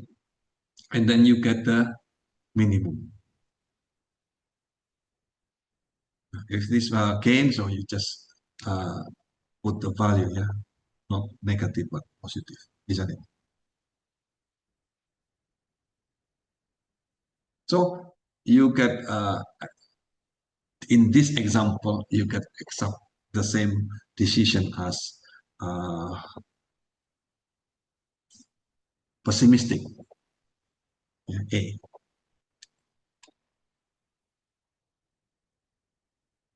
Am I too fast? No? Okay. So it's clear, right? It's very easy. Just uh, maximin, minimax, maximax, Mini-min. Okay, now you take the average. That's it. Yeah, you see. Okay, so be careful, yeah. When you take using Laplace, okay, the state of nature must be mutually exclusive, right?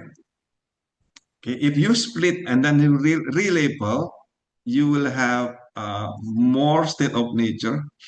Then actually, the some state of nature will have a higher probability than the others. Then that's not correct. Okay, so be careful with the Laplace because you assume equal probability, so you must be fair. Okay, the state of nature itself must be mutually exclusive. Okay, so it recognizes the relative magnitude of the payoff matrix. Yeah, so this is better, right? Okay, is there any better other method that is also better? Yes, yeah, this one. Yeah, Savage is the name of person. He said, "Oh, I want to minimize regret." Yeah, regret is the same as opportunity loss. How can I calculate regret? This is interesting. Yeah, so you can actually calculate your regret. Yeah? RIJ is a table, regret table. Okay, so here RIJ is a regret table. So how do you get? First, you get the maximum. It depends on this is gain or cost, right? So let's get the gain first. Yeah. So if you get the maximum of the gain over all the columns, okay, and then you minus with the gain table. That is called regret. Okay. Or if it is cost table, okay, you first get the minimum of the cost table over all the column. Okay. Okay. And then you minus C, which is the cost table, with that minimum. Again, this is also regret. Okay. So because regret represent cost, then you will do minimax. Okay. So this is a better approach than the pure minimax. Okay, first you calculate the regret first, and then you do the minimax.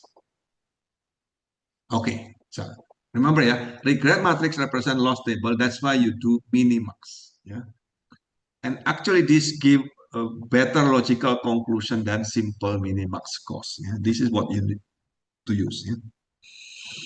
So let's do it using the same example.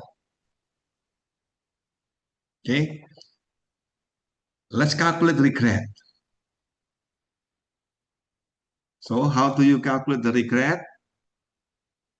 Okay, you copy this into new Excel sheet. Okay, and then let's, yeah, this is the payoff, gain payoff.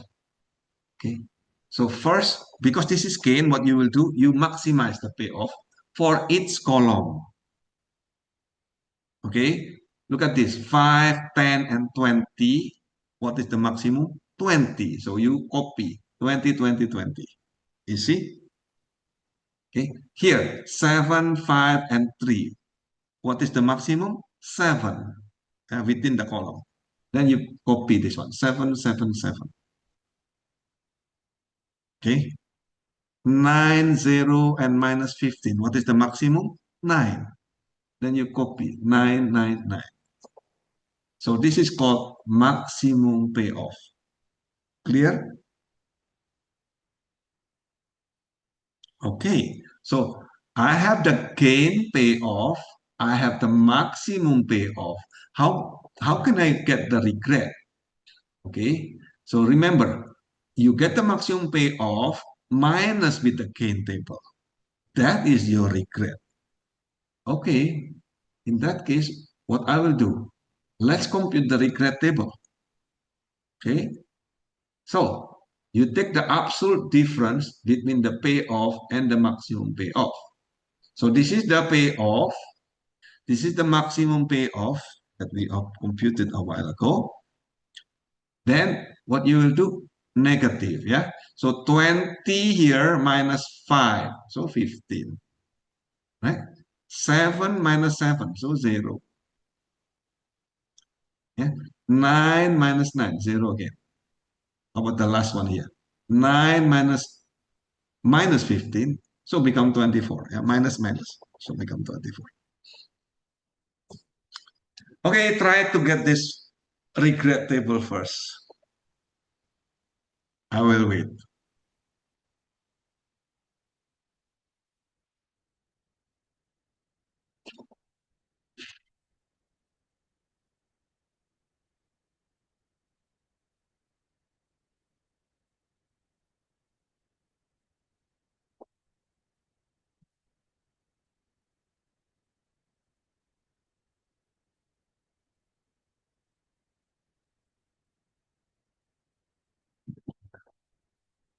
This payoff matrix you already type is exactly the same as a while ago. Okay. And then you just take the maximum in each column and then you minus.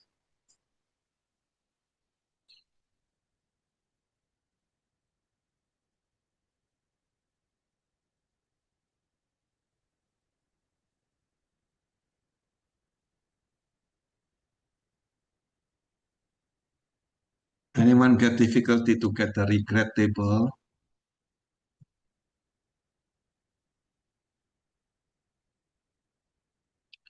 Hey, this is interesting, yeah.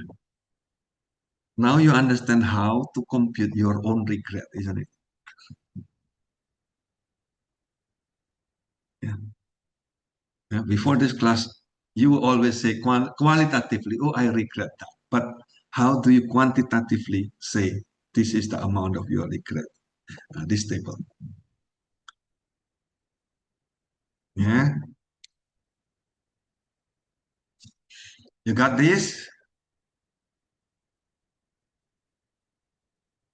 Anyone get difficulty to get this regret table? None? Just maximum payoff minus the payoff, yeah? So you get this regret table. You see, right? You just copy one cell and then to all. So because regret is a loss table, what you will do, yeah, you will do minimax, okay? So you get the regret table, then you do minimax, yeah? Minimax mean you get the maximum first, and then you get the minimum, yeah?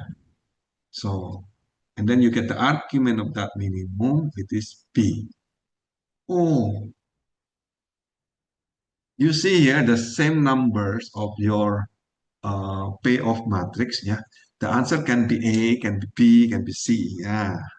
Depending on the criterion and the type, okay, of personality of the decision maker.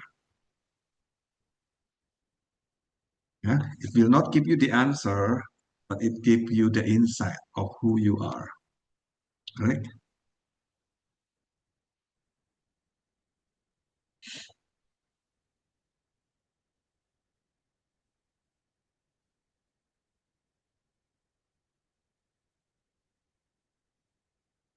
Anyone have question, comment for this?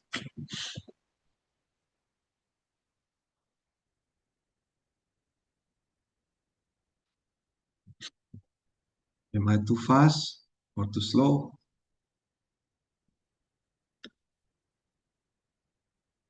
Just okay.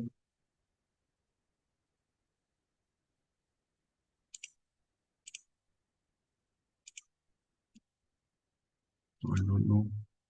You give me feedback. What did you learn? Okay, okay. So you can try, okay, the same problem that failed a while ago. Okay, can you use this table to compute the minimax regret? Yes, George, you want to ask something? This is only, sir, a funny comment, or because, sir, we are computing regret, right? So instead of computing regret, can we just avoid thinking about it? Because if we don't calculate, then we will not feel the regret. why do why do we need to calculate the regret? Yeah, so regret here is computation, computational notion. Yeah. So you probably don't like this, so you can use other method if you don't like the regret. Yeah, there are three methods I recommend. One is Laplace. Yeah, the second is Savage minimal regret. The third one is Hurwitz letter. Okay, so they may have different results. Yeah, if you don't like regret, okay, because you don't like the word regret, so it's okay. So anyone can compute this. A while ago was not performing well, right? Because the difference is actually only 100. Okay, but the loss is very big. Yeah.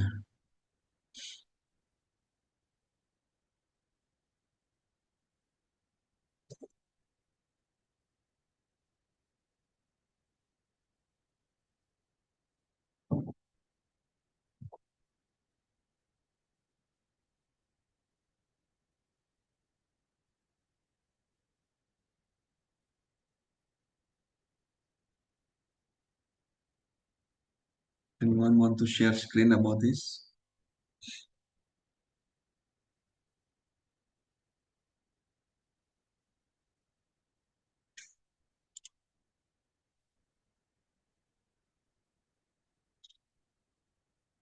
Yeah. So this is the cost table. Okay. And then because this is cost, so we get the minimum cost. It is just the minimum in each column. And then you just minus, yeah, this cost with the minimum cost, so you get the regret table. Yeah. Because regret is actually also cost, so you still minimax regret. So from there, you can get the maximum between 100, 0, so you get 100, maximum between 0 and 9,900, so then you get the minimum. So you will choose A. So minimax regret actually give a better logical conclusion than simple minimax.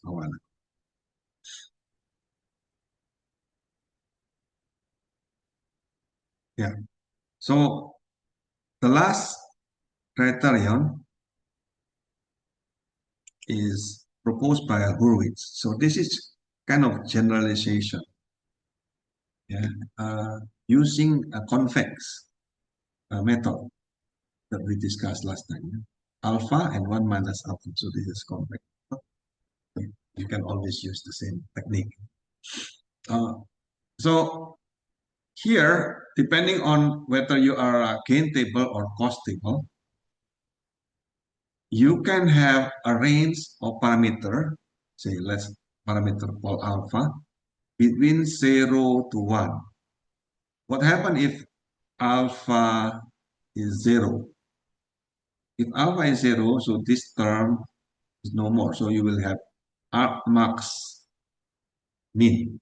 Yeah, so maximin, right? So in that case, you get pessimistic. Yeah.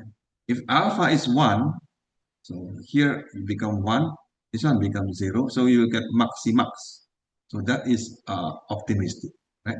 So in this case, alpha represents the degree, yeah, of optimism, right? So instead of just maximin or minimax, now you have the range. Yeah? The range of decision depends on certain parameter. Probably the most reasonable is 0.5. Okay. But using this technique, then you can start to see the whole picture because you can do sensitivity analysis of the alpha. Okay. Computationally, you need to compute both. Yeah. You need to compute both. Okay. Maximum and then the minimum of each column. And then you multiply by the alpha, and then you take the maximum. And then you get the argument. Okay. So let's do it using the same example. So this is your example a while ago. Okay. So you can have cost or gain. This is the gain table. In this slide, I put as cost. Okay, so I put negative value here, and I set any value of alpha, say between 0 to 1. So initially I set 0.5. Okay. And then what you will do, you get the minimum and you get the maximum. Yeah. So the minimum each row and the maximum of each row put there. And then you multiply based on the criterion. This one is based on this formula. Okay. So alpha, this one, multiply by the minimum plus 1 minus alpha multiplied by that maximum here. Okay. And then, okay, based on this criterion, okay, because this is cost, so you minimize. So you will get C. Oh, sorry, A. Minus 7 is actually A.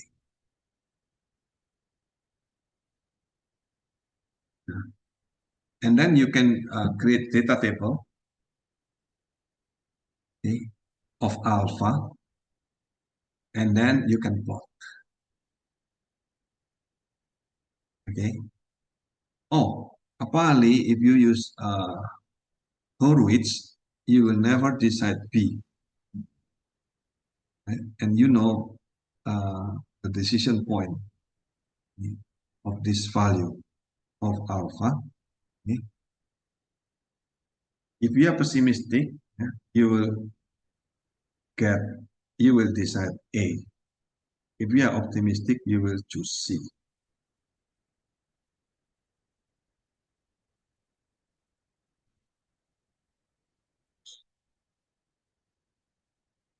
So the same technique that I put, this is cost table, right? So I also have the same technique, okay, of Horowitz now applied to gain table. So yeah, you will get exactly the same decision. So you get the minimum and maximum, then you compute the criterion, alpha multiplied by max, 1 minus alpha multiplied by the minimum gain. Yeah? And then, because this is gain table, so you maximize. So 7 is in A.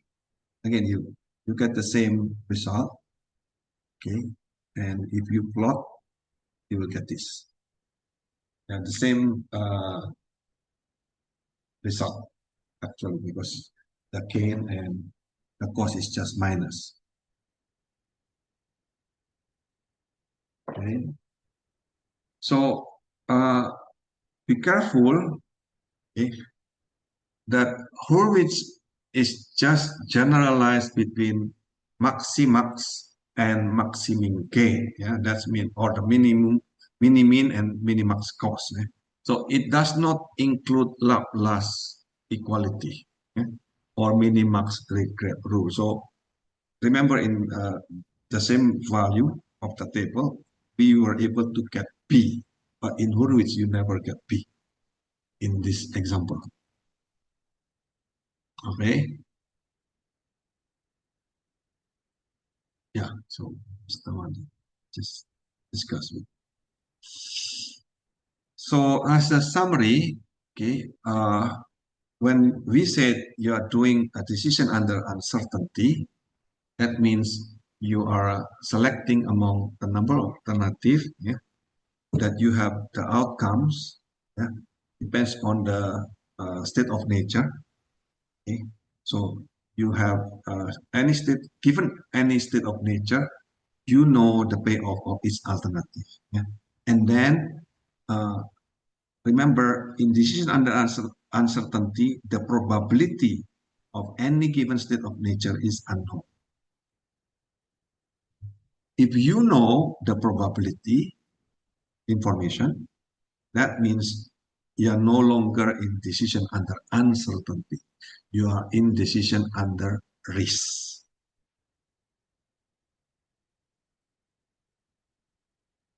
Okay. So with this, you can test yourself. Okay. So you can just match uh, the left and the right, yeah, matching. So if it is conservative, which one? If it is optimistic, which one? You draw a line here. Test yourself whether you understand uh, this lesson or not.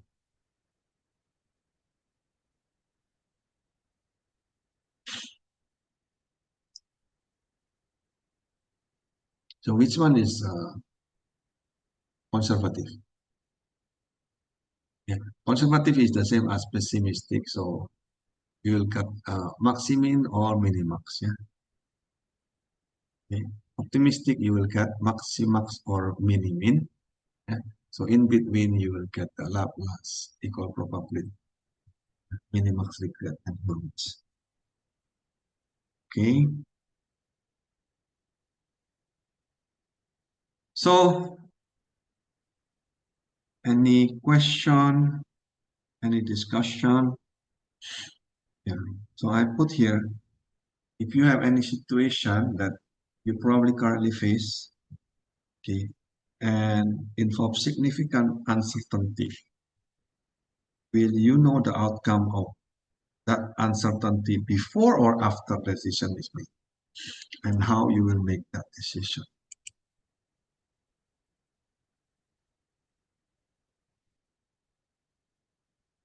Because this is under uncertainty, usually you don't know, right, beforehand. So in that case, you probably want to use one of these method that we just discussed. Yeah.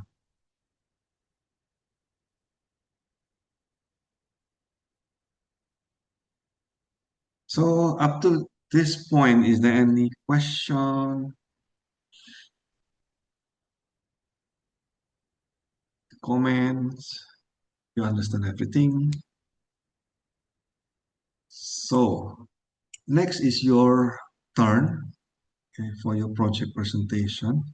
But before that, let's take a break maybe. Huh? So now is okay, 8:14. Is that correct? So, oh, 15. Okay, so 5-minute break.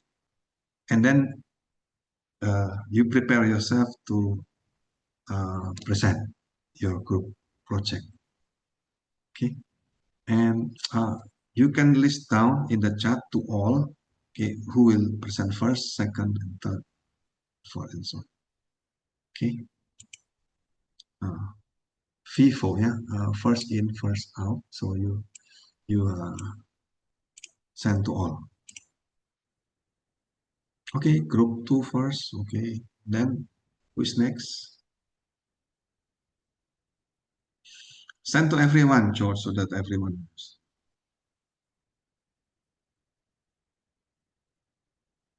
Okay, so see you in 5 minutes. Okay, group 4 is second.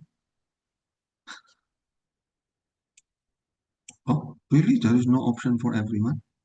Okay, so I will put there. So group 2, then group 4, and then who's next?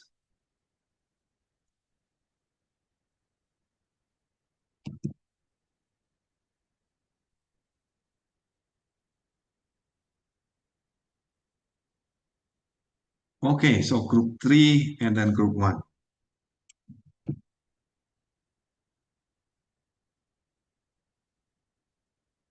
Okay, good. So see you in 5 minutes, yeah?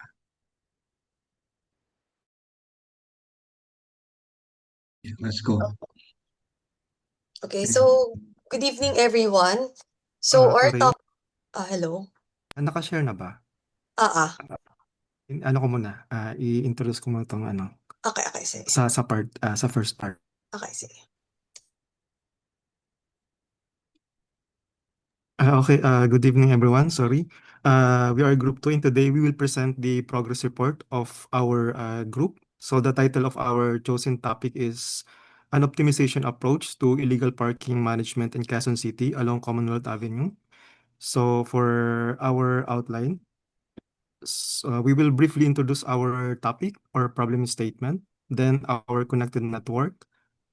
After that, we will discuss the optimization model, which includes our goals, decision variables, and constraints, along with the sensitivity analysis using the LP calculator.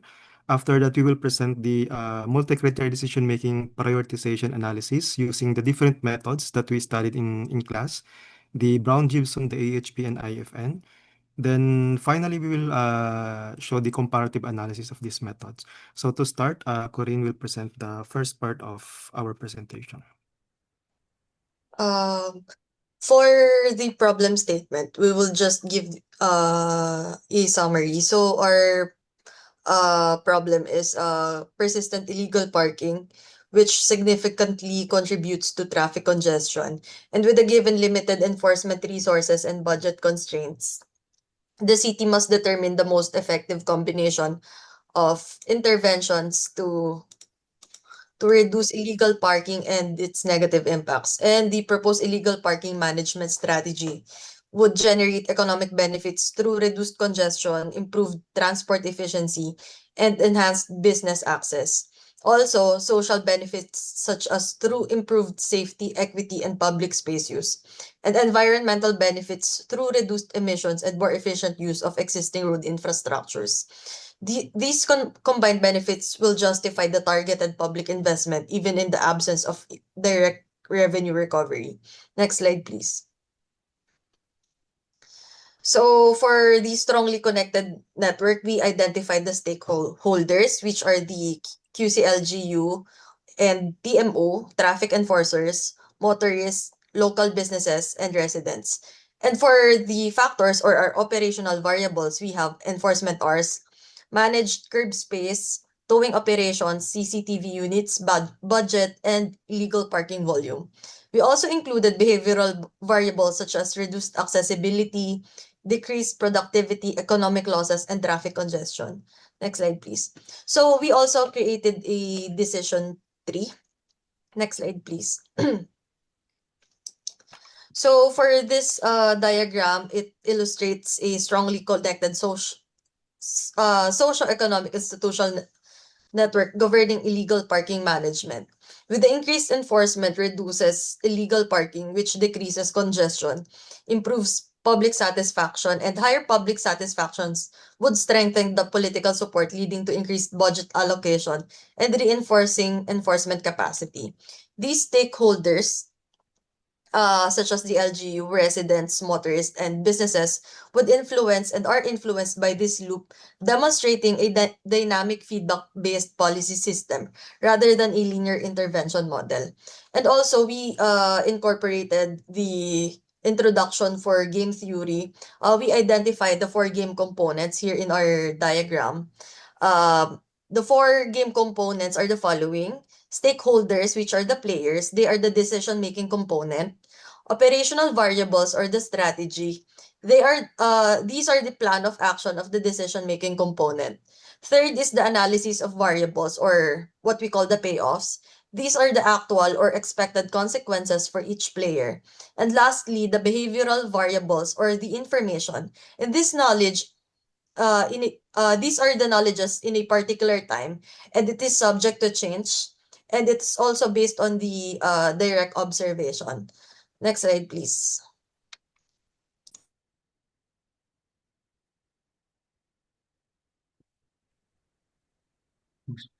For the optimization model, we use linear programming for this, and our objective is to maximize the daily reduction of illegal parking incidents along Commonwealth Avenue in Quezon City through optimal allocation of enforcement and infrastructure resources under operational constraints. So, we have four decision variables that represents controllable policy levers, which are enforcement hours per day, meters of managed curb space, number of towing operations per day, and number of CCTV units deployed.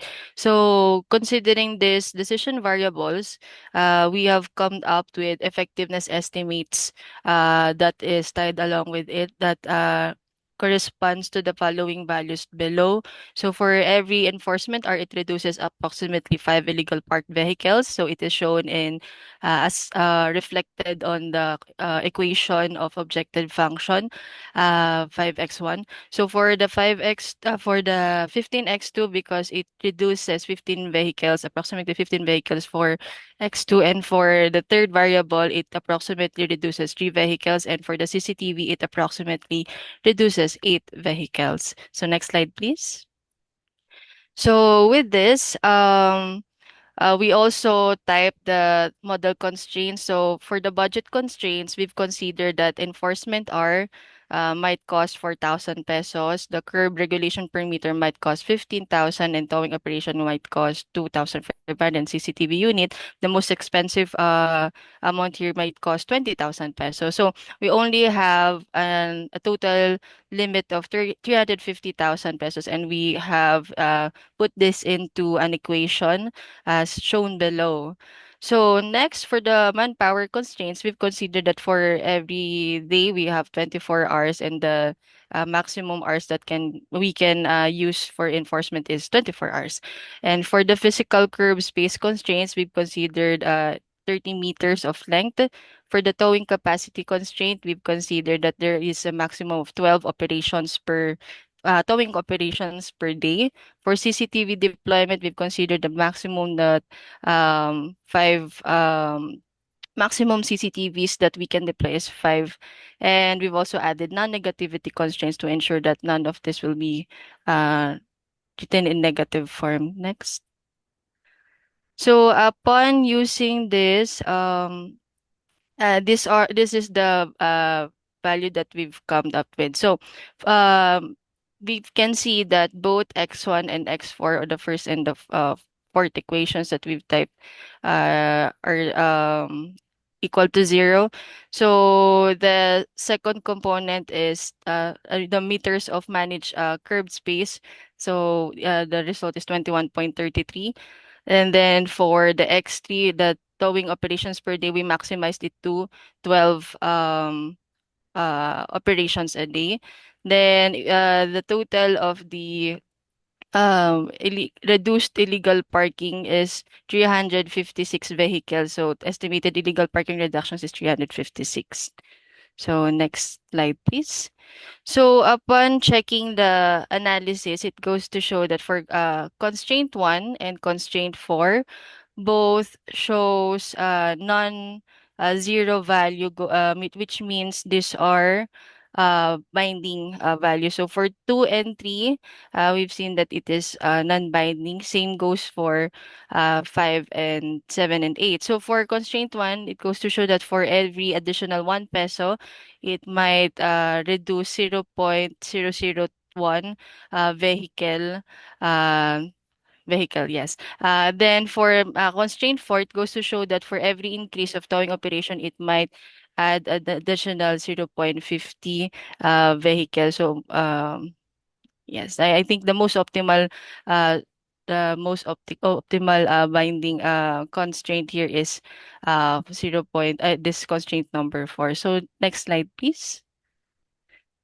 So for this, sir, we've checked each constraint more thoroughly. So for constraint one, as mentioned, the shadow price is 0.001, which means increasing the budget by 1 peso also increases the objective value by 0.001 units of illegal parking reduction. And the budget can vary between 30,000 to 480,000 that without changing the optimal allocation. For constraint number two, referring to enforcement hours, the shadow price is zero, indicating that the constraint is not binding. Increasing enforcement hours will not change the current optimal solution because enforcement hours are not fully utilized. So for constraint number three, it goes to show that same with constraint number two, it is also equal to zero. So there is an unused curb capacity. So the curb space limit can be decreased to 21.33 meters before affecting the optimal solution. For constraint number four, the highest positive marginal value that we've seen, increasing towing capacity by one towing operation per day might, or which shows that it will increase the objective value by zero point 0.5 units of illegal parking reduction. So making it the most impactful constraint to as shown here. So for constraint five, it also shows the value zero, indicating that the constraint is not limiting to the solution because as shown, the CCTV units might be the most expensive um, part of this optimization. For constraint 6 to 9, it goes to show that additional this ensure that the decision variable cannot be negative. So some of these non-negative constraints show negative shadow prices, which means forcing those variables to increase from zero would reduce objective value, indicating that these interventions are less efficient compared to the others. So next slide, please. So, this is another sorry, I just can't read that. Ayan, okay. For enforcement hours would only be part of the optimal solution if it is, if its effectiveness become greater than 4 vehicles reduced per hour, as shown on the adjustable cells on the left side X1. For X2, as long as the curb regulation reduces between 6 to 18 vehicles per meter, the optimal solution will still remain. For the towing operations, towing effectiveness can drop to 2.5 vehicles per tow and still remain in the optimal solution.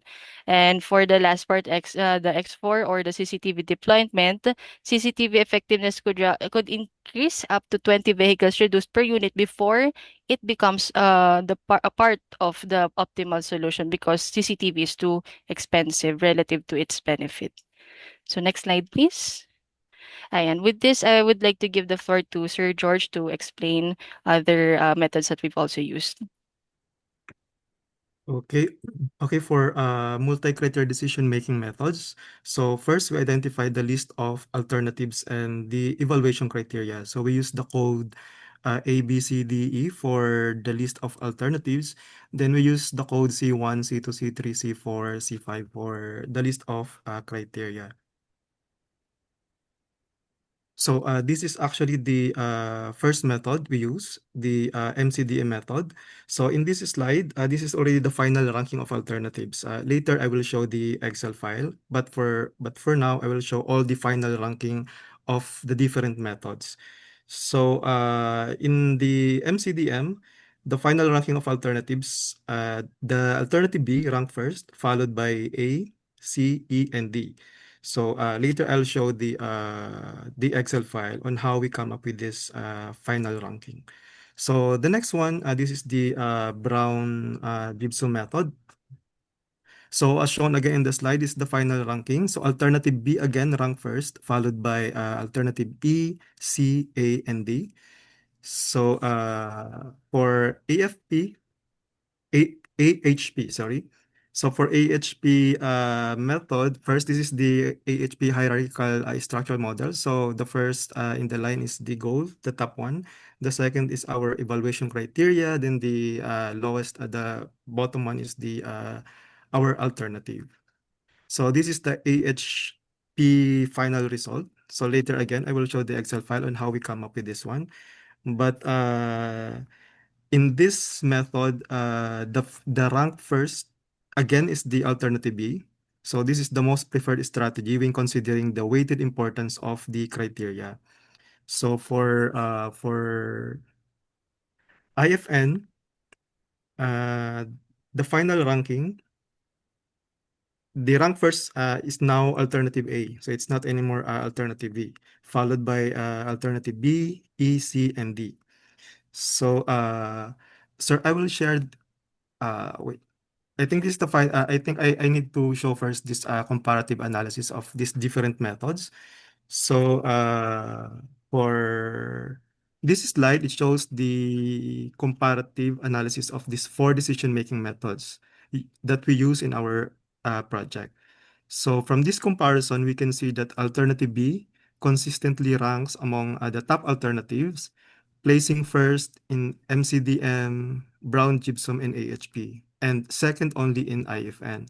So on the other hand, alternative D ranks last across all methods, so indicating that it is the least preferred strategy among the proposed alternatives. So overall, this comparison suggests that alternative B provides the most balanced and robust solution for addressing illegal parking along Commonwealth Avenue. So I think I will just quickly share the Excel file for these different methods. I think it's fine. Hi, it's Spencer. Okay, sir. So, is this the last slide? Yes, sir. This is the Can we come last back one. to the first one? Okay. So, when you said strongly connected, the one that you just show is not strongly connected at all. Yeah, this one, for example. Okay, so this is not strongly connected. Can I draw? So when you said strongly connected, okay, that means from this one, for example, maybe from public participation, you will go to residents, or from the congestion, will go to residents, and so on. Yeah, or from here go to motorists probably. And I don't understand what's the difference between resident and motorist in this case, right? So why you need to separate them? My point. Actually, sir, only the arrows. The first one, actually, sir, is if we increase the enforcement, which we put number one. If we increase or more enforcement, it will reduce the illegal parking. So this is the number two. Yeah, Then yeah. if there's a reduction in illegal parking, then there will be less congestion. So we just forget to put the less in here, less congestion. Then less congestion, actually, there will be an arrow for the local businesses, but we just forgot Yeah. the arrow in here. Then Uh, if there's less congestion, the public satisfaction will increase. okay. Then if there's a public satisfaction, they will support our political the officials. So there will be a political support. Then if there's a public satisfaction and political support, our residents will support those leaders and they will allocate budget. Then this budget will come from our LGU. Then this LGU again will enforce again or will put more enforcement or will increase the Okay. enforcement. Then it's a So cycle. this cycle is strongly connected. Yeah, but the existence of this agent are not right. So if you want to include, then this supposed to have which which of this actually influence this agent? Which of this actually influence decision? For the motorists, sir, if we will have a more enforcement, then there will be a compliance, motorist compliance. So they will comply if there's an enforcement. So if there's a compliance of their motorists, it will also influence the illegal parking issue. So there will be Okay, also a reduction in the illegal parking. good. So in that case, you need to draw an arrow from motorist to from Enforcement, actually, sir. enforcement Yes, sir. to this one, Yes. and then from here, you move here. Yeah? Yes, sir. Yes. Actually, that one is the our arrow. Right. Okay. Next, the next slide. So yeah, next. This one, uh, okay, this is your assumption, so I'm okay with that. But be careful, these are integer, yeah. So number of CCTV is integer, right? Okay, next. Yes. Your assumption, this one is strange. You put daily total expenditure must not exceed certain value, but your CCTV is actually unit per day or not? The cost per day. Is it 20,000 cost per day of CCTV or It is not by only a one. This is not only one CCTV. So we are assuming that we will deploy at least five. That's why in the CCTV deployment constraint, we use five numbers. So yeah, X4 yeah. is But less or my point is the problem is different units. You see, here is an hour, and then you put it into day, right? This one also this one is 15,000 per day, right? This one also per units of curve and then per day, right? But this one, this is the one that questionable. Why 20,000 uh, just to operate on CCTV? So you need to put all the costs and then divide by the number of days operation.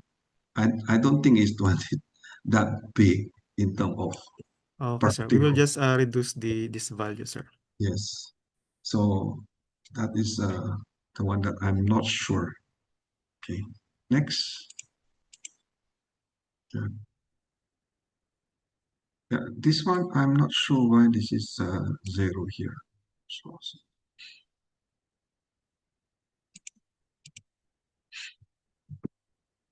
But did it you? says, sir, that the Z is at 356. So I don't know also Okay. why there's a equals 0 in Okay. here. But Okay. up, it shows 356. Okay. 356. Okay. So those are the several detailed concern. Probably you want to consider it again. Okay. The others are okay because those are the now. Once you can create a strongly connected network, later you will analyze it clearly what its power, whether it's actually uh, will go to the target benefit. Who is the target benefit in here? The resident or the motorist, right? So, and then you will build later what is the power of this agent. Yeah, for the next presentation, maybe next month. Okay. So the rest is depends on the input that you say. Yeah. Thank you.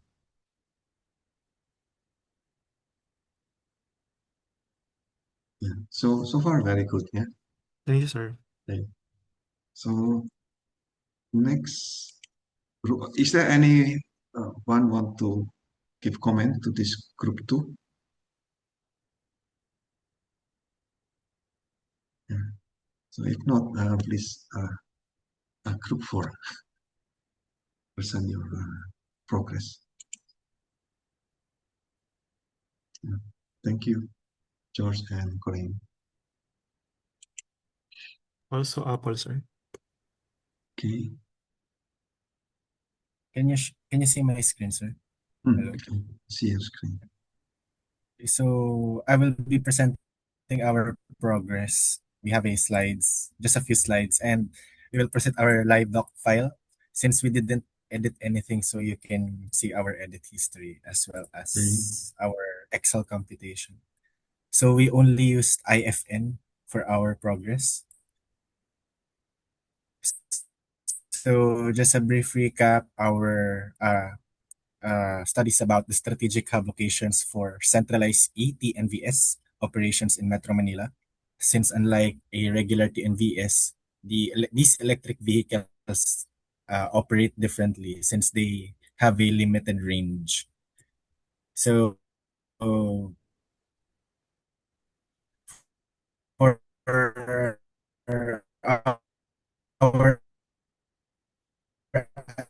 analytical framework,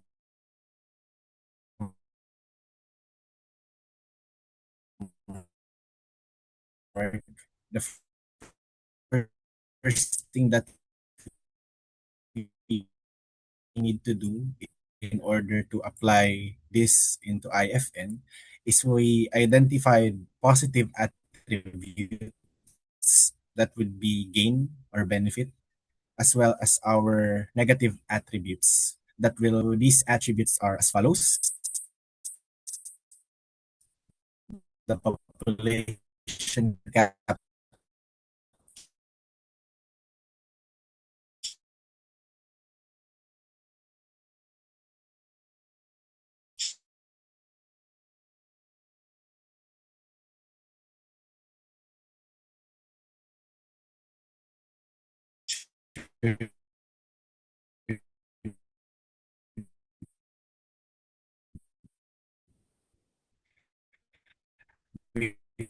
within the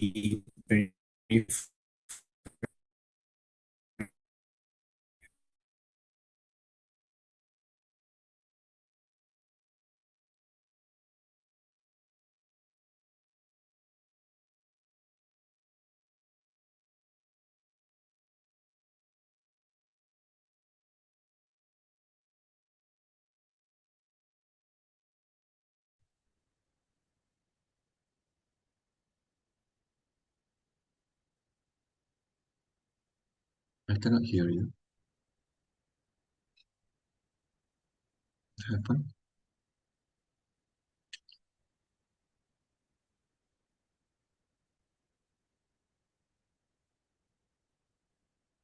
Uh, do we lost our?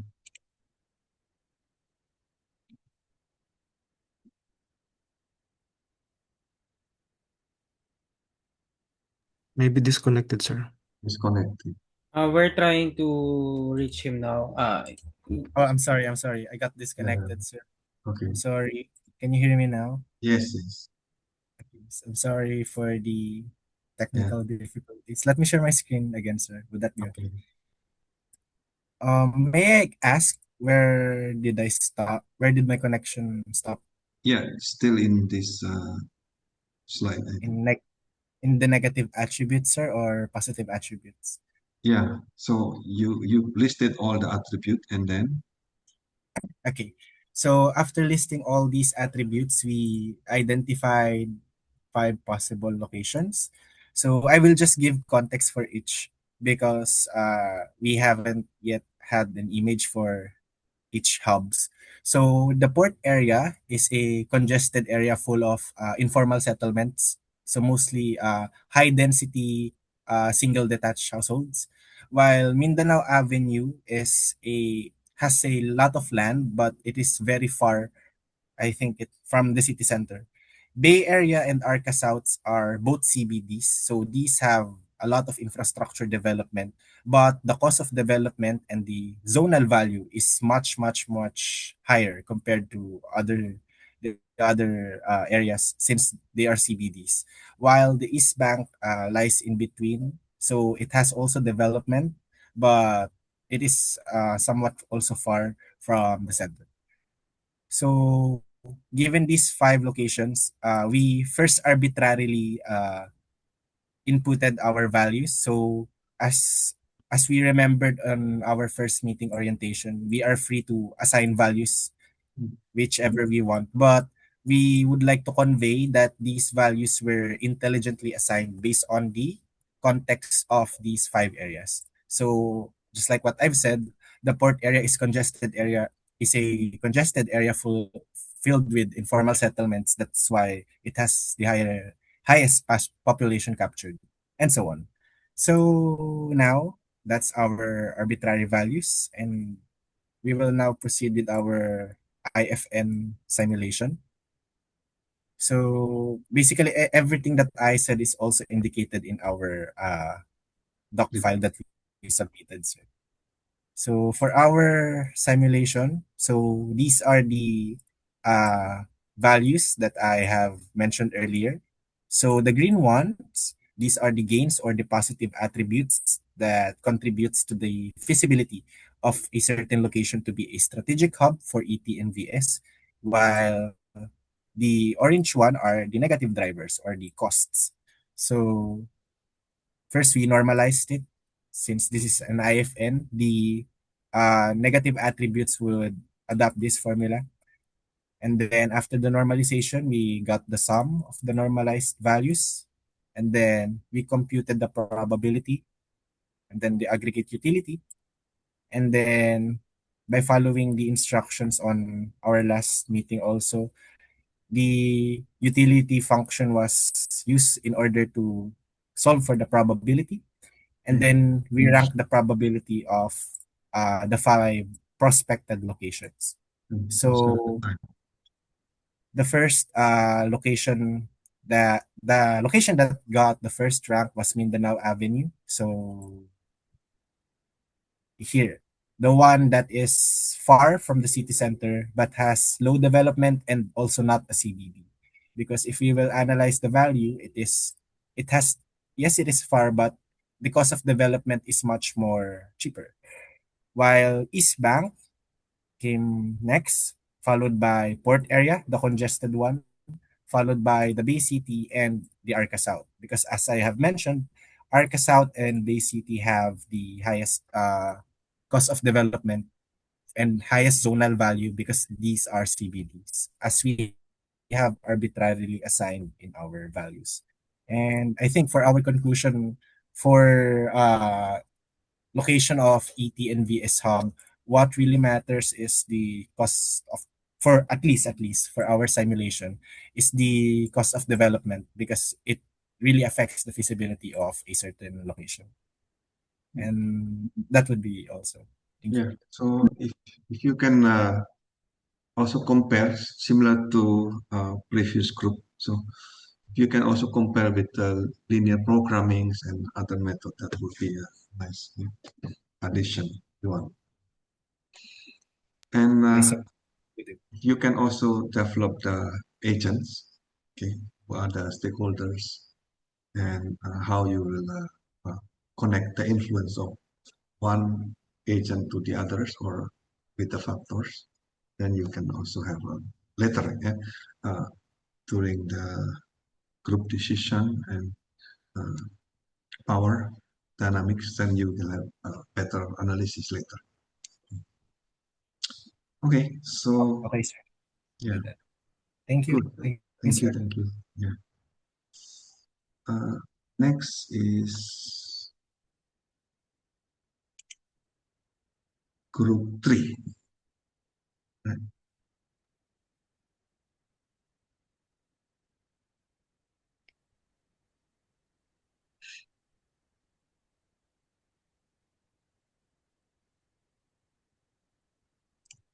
Hello, sir. Yeah, Andrew. Is my screen visible now? Yes. Okay. Hello, sir. So, I'll be presenting our output. So, I'll just pass through what we've discussed in our last update. So, we were the group that aim to tackle gated communities. Okay. I'll just skip. Okay, so the update is that actually we lost one member. Member, yeah. So we're just working Diane. as the two. Okay. Uh, I'll first define the development of our problem. So we took your advice on studying game theory, and we have identified that uh, our topic area or focus is non-zero sum game. Okay. Because there are different players with different payoffs of interest. So as a summary, we identify that the goal is to retain the acceptable security and risks of residents while minimizing the congestion for the surrounding local transient populations.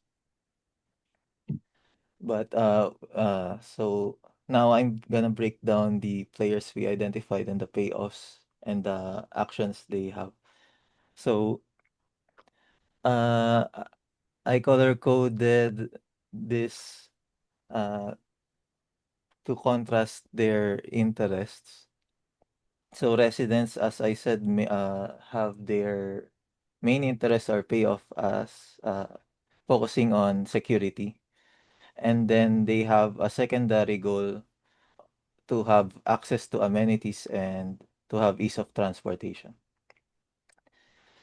Contrast to that is the surrounding local and transient population, which have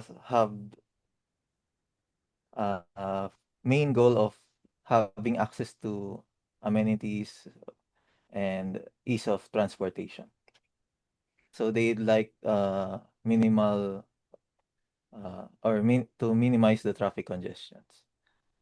And then this two groups, developers and local government, have the same nature of either catering to the resident group or the surrounding population group. And they have both payoffs involving reputation and uh, handling projects and getting investors. So the main contrast would be the developers' main goal would be to gain profit by sales, while the government uh, would like to address their basic mandates. Then, as neutral players are the planners and the nature. Then, then we mapped out the actions and payoffs and Okay, their order that's of very play. nice. So I'll start first by let's start with developer operations. I think that's the best starting point. So the developer would like to develop gated subdivision. So they apply for LGU clearances and bureaucratic requirements, and then they'll have a go and develop the residential gated subdivision. Uh, then the gated subdivision would either be a secure residence or a permeable one. So when the development is a secure residence, uh, people will buy uh, their houses there and they'll select their houses there as the main resident payoff that we discussed earlier. And once they have their residency there, the LG will have their votes and uh, can proceed with their operations, including the LGU clearances that we discussed. I just said. And then also, when you have a secure residence, there is this underlying effect of traffic congestion. I will discuss later about Mm. the purple one, but let's go back again first and discuss this alternative path where the gated subdivision or the residential development is permeable. When the development is permeable, uh, the transient population and the surrounding population would support the the area, the location, and they will invest by engaging with the, let's say, commercial or tourism in there and pay their taxes. And for investors, invest for developments of further residential areas. Okay. So that's the two uh, paths. And then I'll just mention these purple arrows, which are I may describe as information delay Mm. because common people might not pair that once you have a secure or gated residency, that you will in turn have uh, congested surrounding corridors or roads uh, outside the subdivision. Mm. So there's an attribution problem. They'll be asking, why do we have traffic congestion in here? Mm. They they didn't notice that the inherent design of the subdivision allows that because it's not permeable. And once there is a traffic congestion, there will be transport interventions like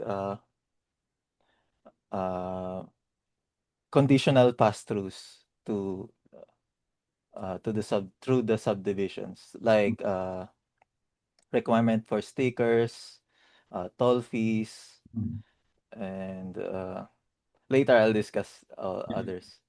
So I also mentioned this term psychopath-like strategies because uh, there there is a strategy in for among psychopaths that they can deal with they can I'm having a hard time translating. Their their strategy is to cheat on a local area. And then once they were found out, they'll move into another area away from those with their victims. So they're gonna cast chaos again in another area, and the cycle goes on. That's like a psychopath strategy. And that's what's happening when developers are have no care for permeability in some way because once they're finished with development, they'll move into another area to develop another kind of typology.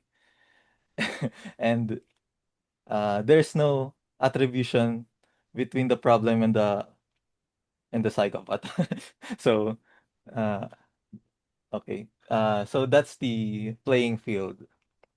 Mm. This is well taught, no? Thank you, sir. Mm. Uh, I'm gonna now discuss our decided study site, which is Dasmariñas City. So Mm. among the three subject sites, this is the selected. It's located south of Metro Manila and along R2, Emilio Aguinaldo Highway. So there are a lot of gated subdivisions here. Uh, I did a study before because that's why I have this map, Mm. and I contrasted before the resettlement areas which are permeable as opposed to the gated subdivisions that Mm. are impermeable and the old town. So the study site will be in this general area.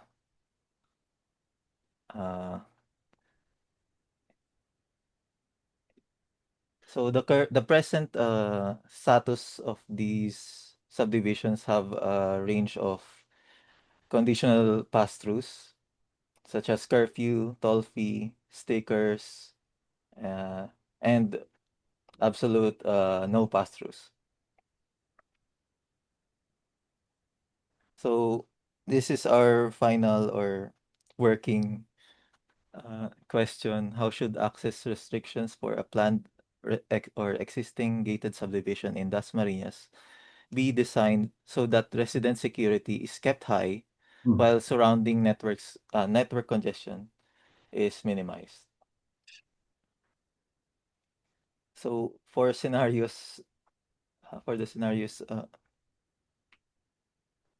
uh, before we have three scenarios, we resulted into into four, because the present restrictions already have a mix of uh, restrictions already implemented, but we would like to contrast or select among the four. Mm. I'll just discuss one by one. So the first scenario will be focusing on the residential payoff, where all the gated subdivisions are closed. Second is the present, which are these color-coded uh, areas. That will be a mix of permeable and secure residences. The third will be a free-for-all open residential area with permeability. And then lastly, we will conduct an optimization handling these strategies, these considerations. So our working optimization model are these. So uh, um, we would like to focus on curfews so that because for toll fees and stickers, it's practically not for public. It's becomes zero access for all other transient populations. So that's just a note that we will be focusing on curfews. Mm. So the parameters we will be focusing on crime risks. So we might we will get uh we will be pairing the security with the risks of crime, and then we'll be handling uh the cost by unit crimes by some uh distribution among the incidences.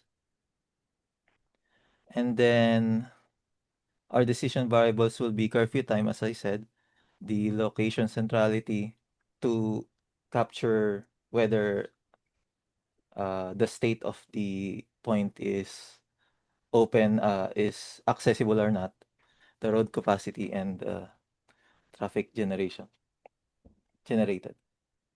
I'll just move on to our main objective function, where we would like to minimize the congestion and the security risk. And we define the congestion term by matching demand and supply of transportation, and we just multiply it by unit time. Security risk is formulated using the amount of time there is no curfew, and then we multiply it by crime risk factor.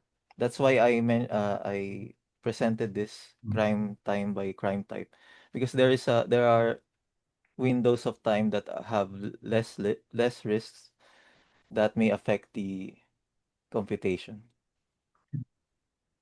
And the final two is just a multiplier for impact. So if there is more, if the area is more accessible and they have more population catchment, they should be weighted more for lowering security risk. So constraints will be the same, but we set a threshold for the crime risks, say 5% or 10%, let's say. And then as I said, this multipliers just for impact. And then we also set a constraint in the budget and the distribution of the average traffic, because the optimization model might give us zero for certain gates, Mm. just to manage that. Actually, sir, we haven't really No problem. computed. So our next steps will be to set the network and populate the data. This Okay. will is our initial table. We identified 10 areas, 10 links or nodes to gather data. Okay. Then we'll do the optimization for linear programming for scenario 4, this one, and lastly do multi-criteria uh, Okay. across scenarios. So I think you presented quite well, Claude, actually. Okay. So even if not finished, so uh, please include probably perceived crime rather than just based on data, because the resident may not perceive the crime as if in the data. Yeah, of course you can keep both. Yeah. And then the three keyword, yeah, for all, yeah, three keyword that you can use, okay, to find the scenario. Yeah. Number one is mechanism design. You can go to Google it. Yeah. This is in Wikipedia. You can search also or design mechanism. Okay. This is based on game theory. So you can control, okay, what you want, and then it will help you to get the scenario. Yeah. You input this to AI, then I think I can help you in that. Second, uh, because you are in game theory, so uh, type Nash equilibrium, okay, that represent the actual behavior. So what will happen if they do this and that, okay? And the third one is Pareto optimality. Yeah? So this is represent the ideal behavior for the society, not not equilibrium for each individual. That's selfish uh, behavior, but that's exactly what they will do. Yeah. While the Pareto optimality represent what is the ideal for the whole society. So if you can have a design mechanism for both, yeah, mass equilibrium and Pareto optimality, then you start to see a different scenario. Okay, then you start to see also, oh, this is what I will do to analyze. Yeah. Of course, this is the main part. No? So if you cannot decide the scenario correctly, that whatever analysis you will do, it doesn't really match with the reality. So uh, I think this will help you, I hope, if you search with this keyword, yeah, in AI. Okay. Okay, sir. Thank you Yeah. po. This is not apply only for group 3, but also for other group. Yeah. Yeah. So this three keyword is very useful. Okay. Yeah.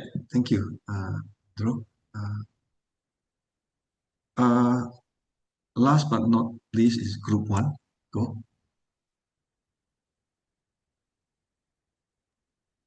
Can you see my screen already? Uh, yeah, I think so. Okay, good evening. Lester is not here. I think he has something to take care Mm. of. So, actually, sir, we were stuck at the end for the solution. But Mm. I'll be presenting our new topic, which we revised from the previous two that we presented. So we chose a we chose a concern that is actually prevalent in a lot of provinces here in the Philippines, which is the proliferation of motorcycle, especially in tourism areas. So we want to tackle the optimization of motorcycle uh, fleet size and spatial allocation. But for this case, we want to focus in General Luna, Siargao. So as a background, there have been many businesses that are tied to the rental of motorcycle. So this is not just unique in Siargao, but even in other tourism areas like Coron and Bohol. So there are plenty of tourists and even local tourists who are also renting motorcycles to go around the whole island. So this is just actually a very quick presentation. Our base scenario is the free market wherein anyone can have this business without any regulation from the government. So currently this is the situation.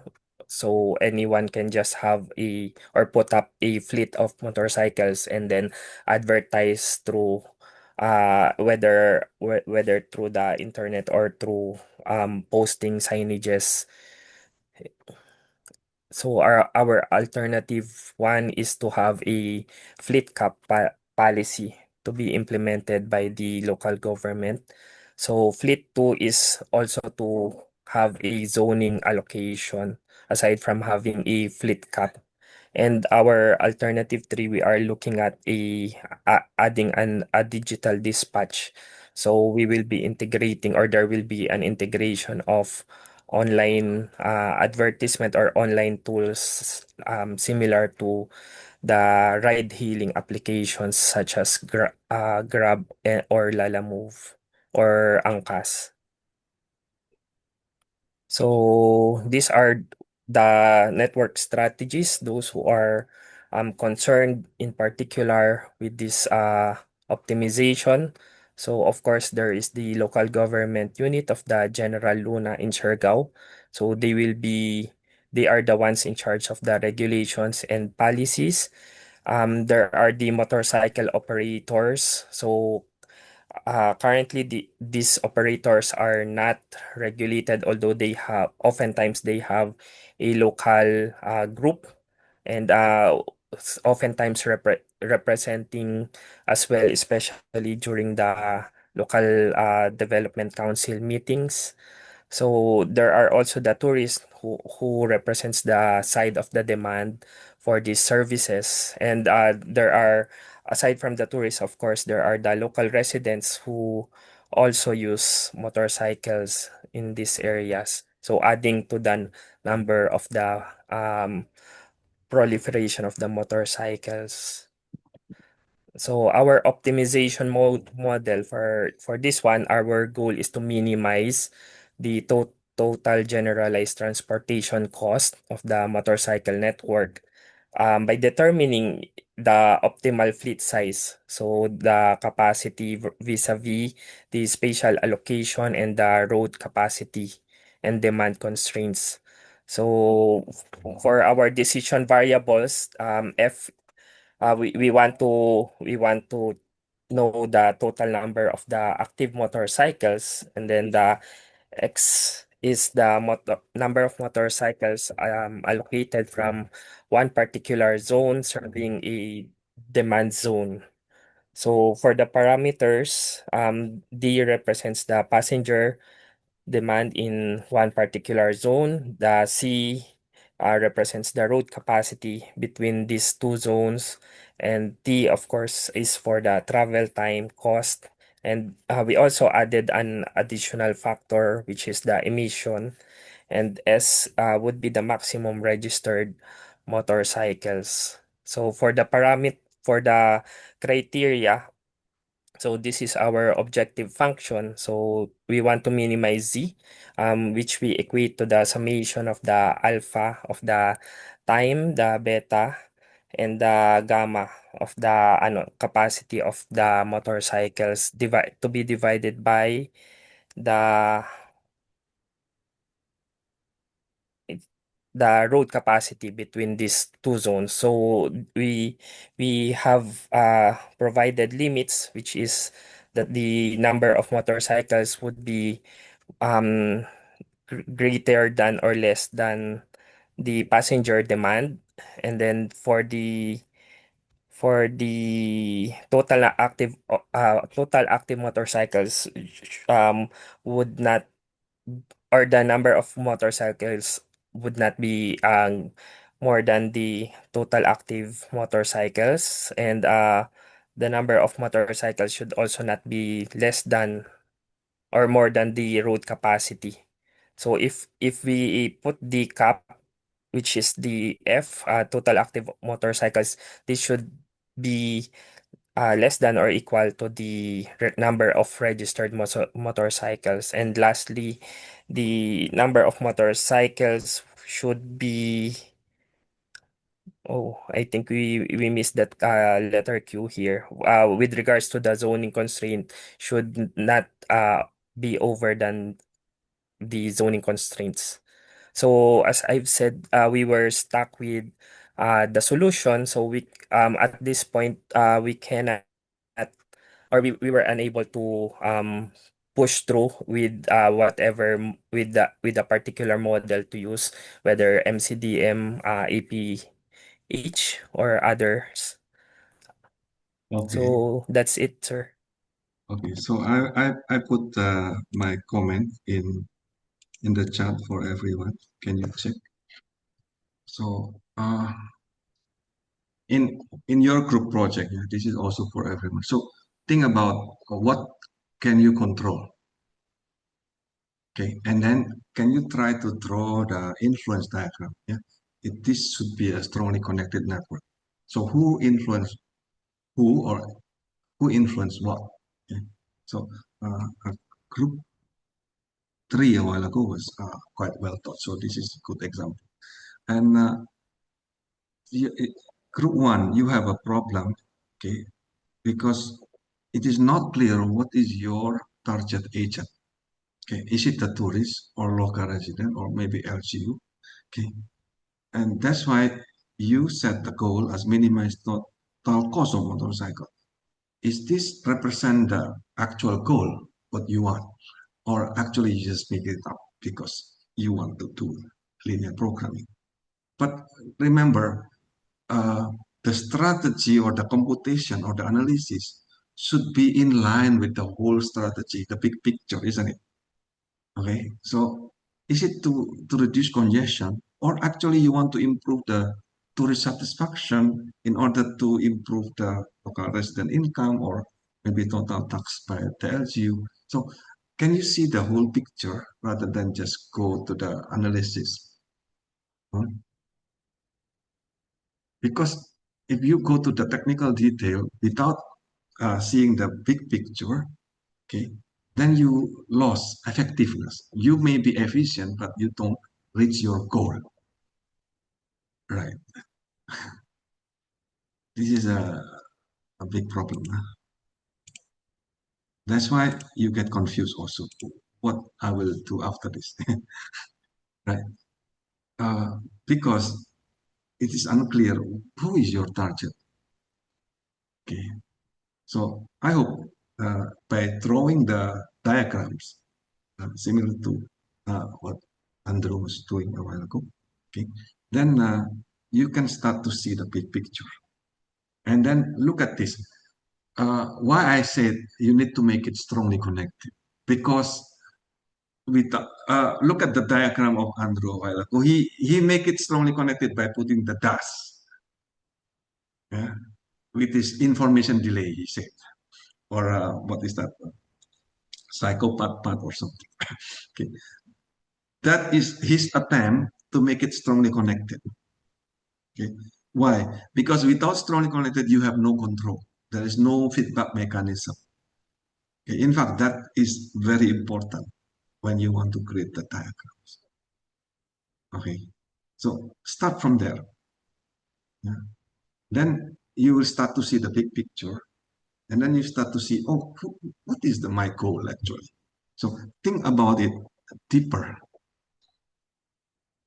Okay, not just compute. Okay. Computation, you have calculator. That's not so difficult at all. Okay. But try to think deeper. Is it possible? Yeah. Then what is the actual goal of this project? Okay, why you want to restrict the size? Okay, is why you want to cut?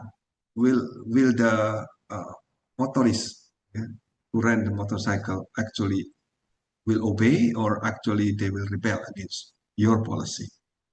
Okay, why? Right. So you start to think, okay, what is the common goal for this area?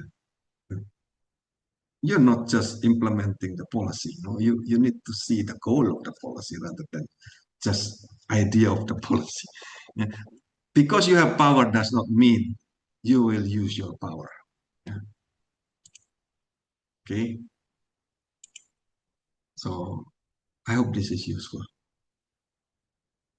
Sorry that we extended. Yeah. So but thank you very much. Please read the next topic for next week. Yeah. So decision under risk, minimum AOL, and decision tree. Yeah. If possible, we will continue with in the value of information. This is quite big topic. So I hope you can have time to read before. Okay. So thank you very much. So and the class can be dismissed. Sir, thank you, sir. Yes. Thank you, sir. Thank you.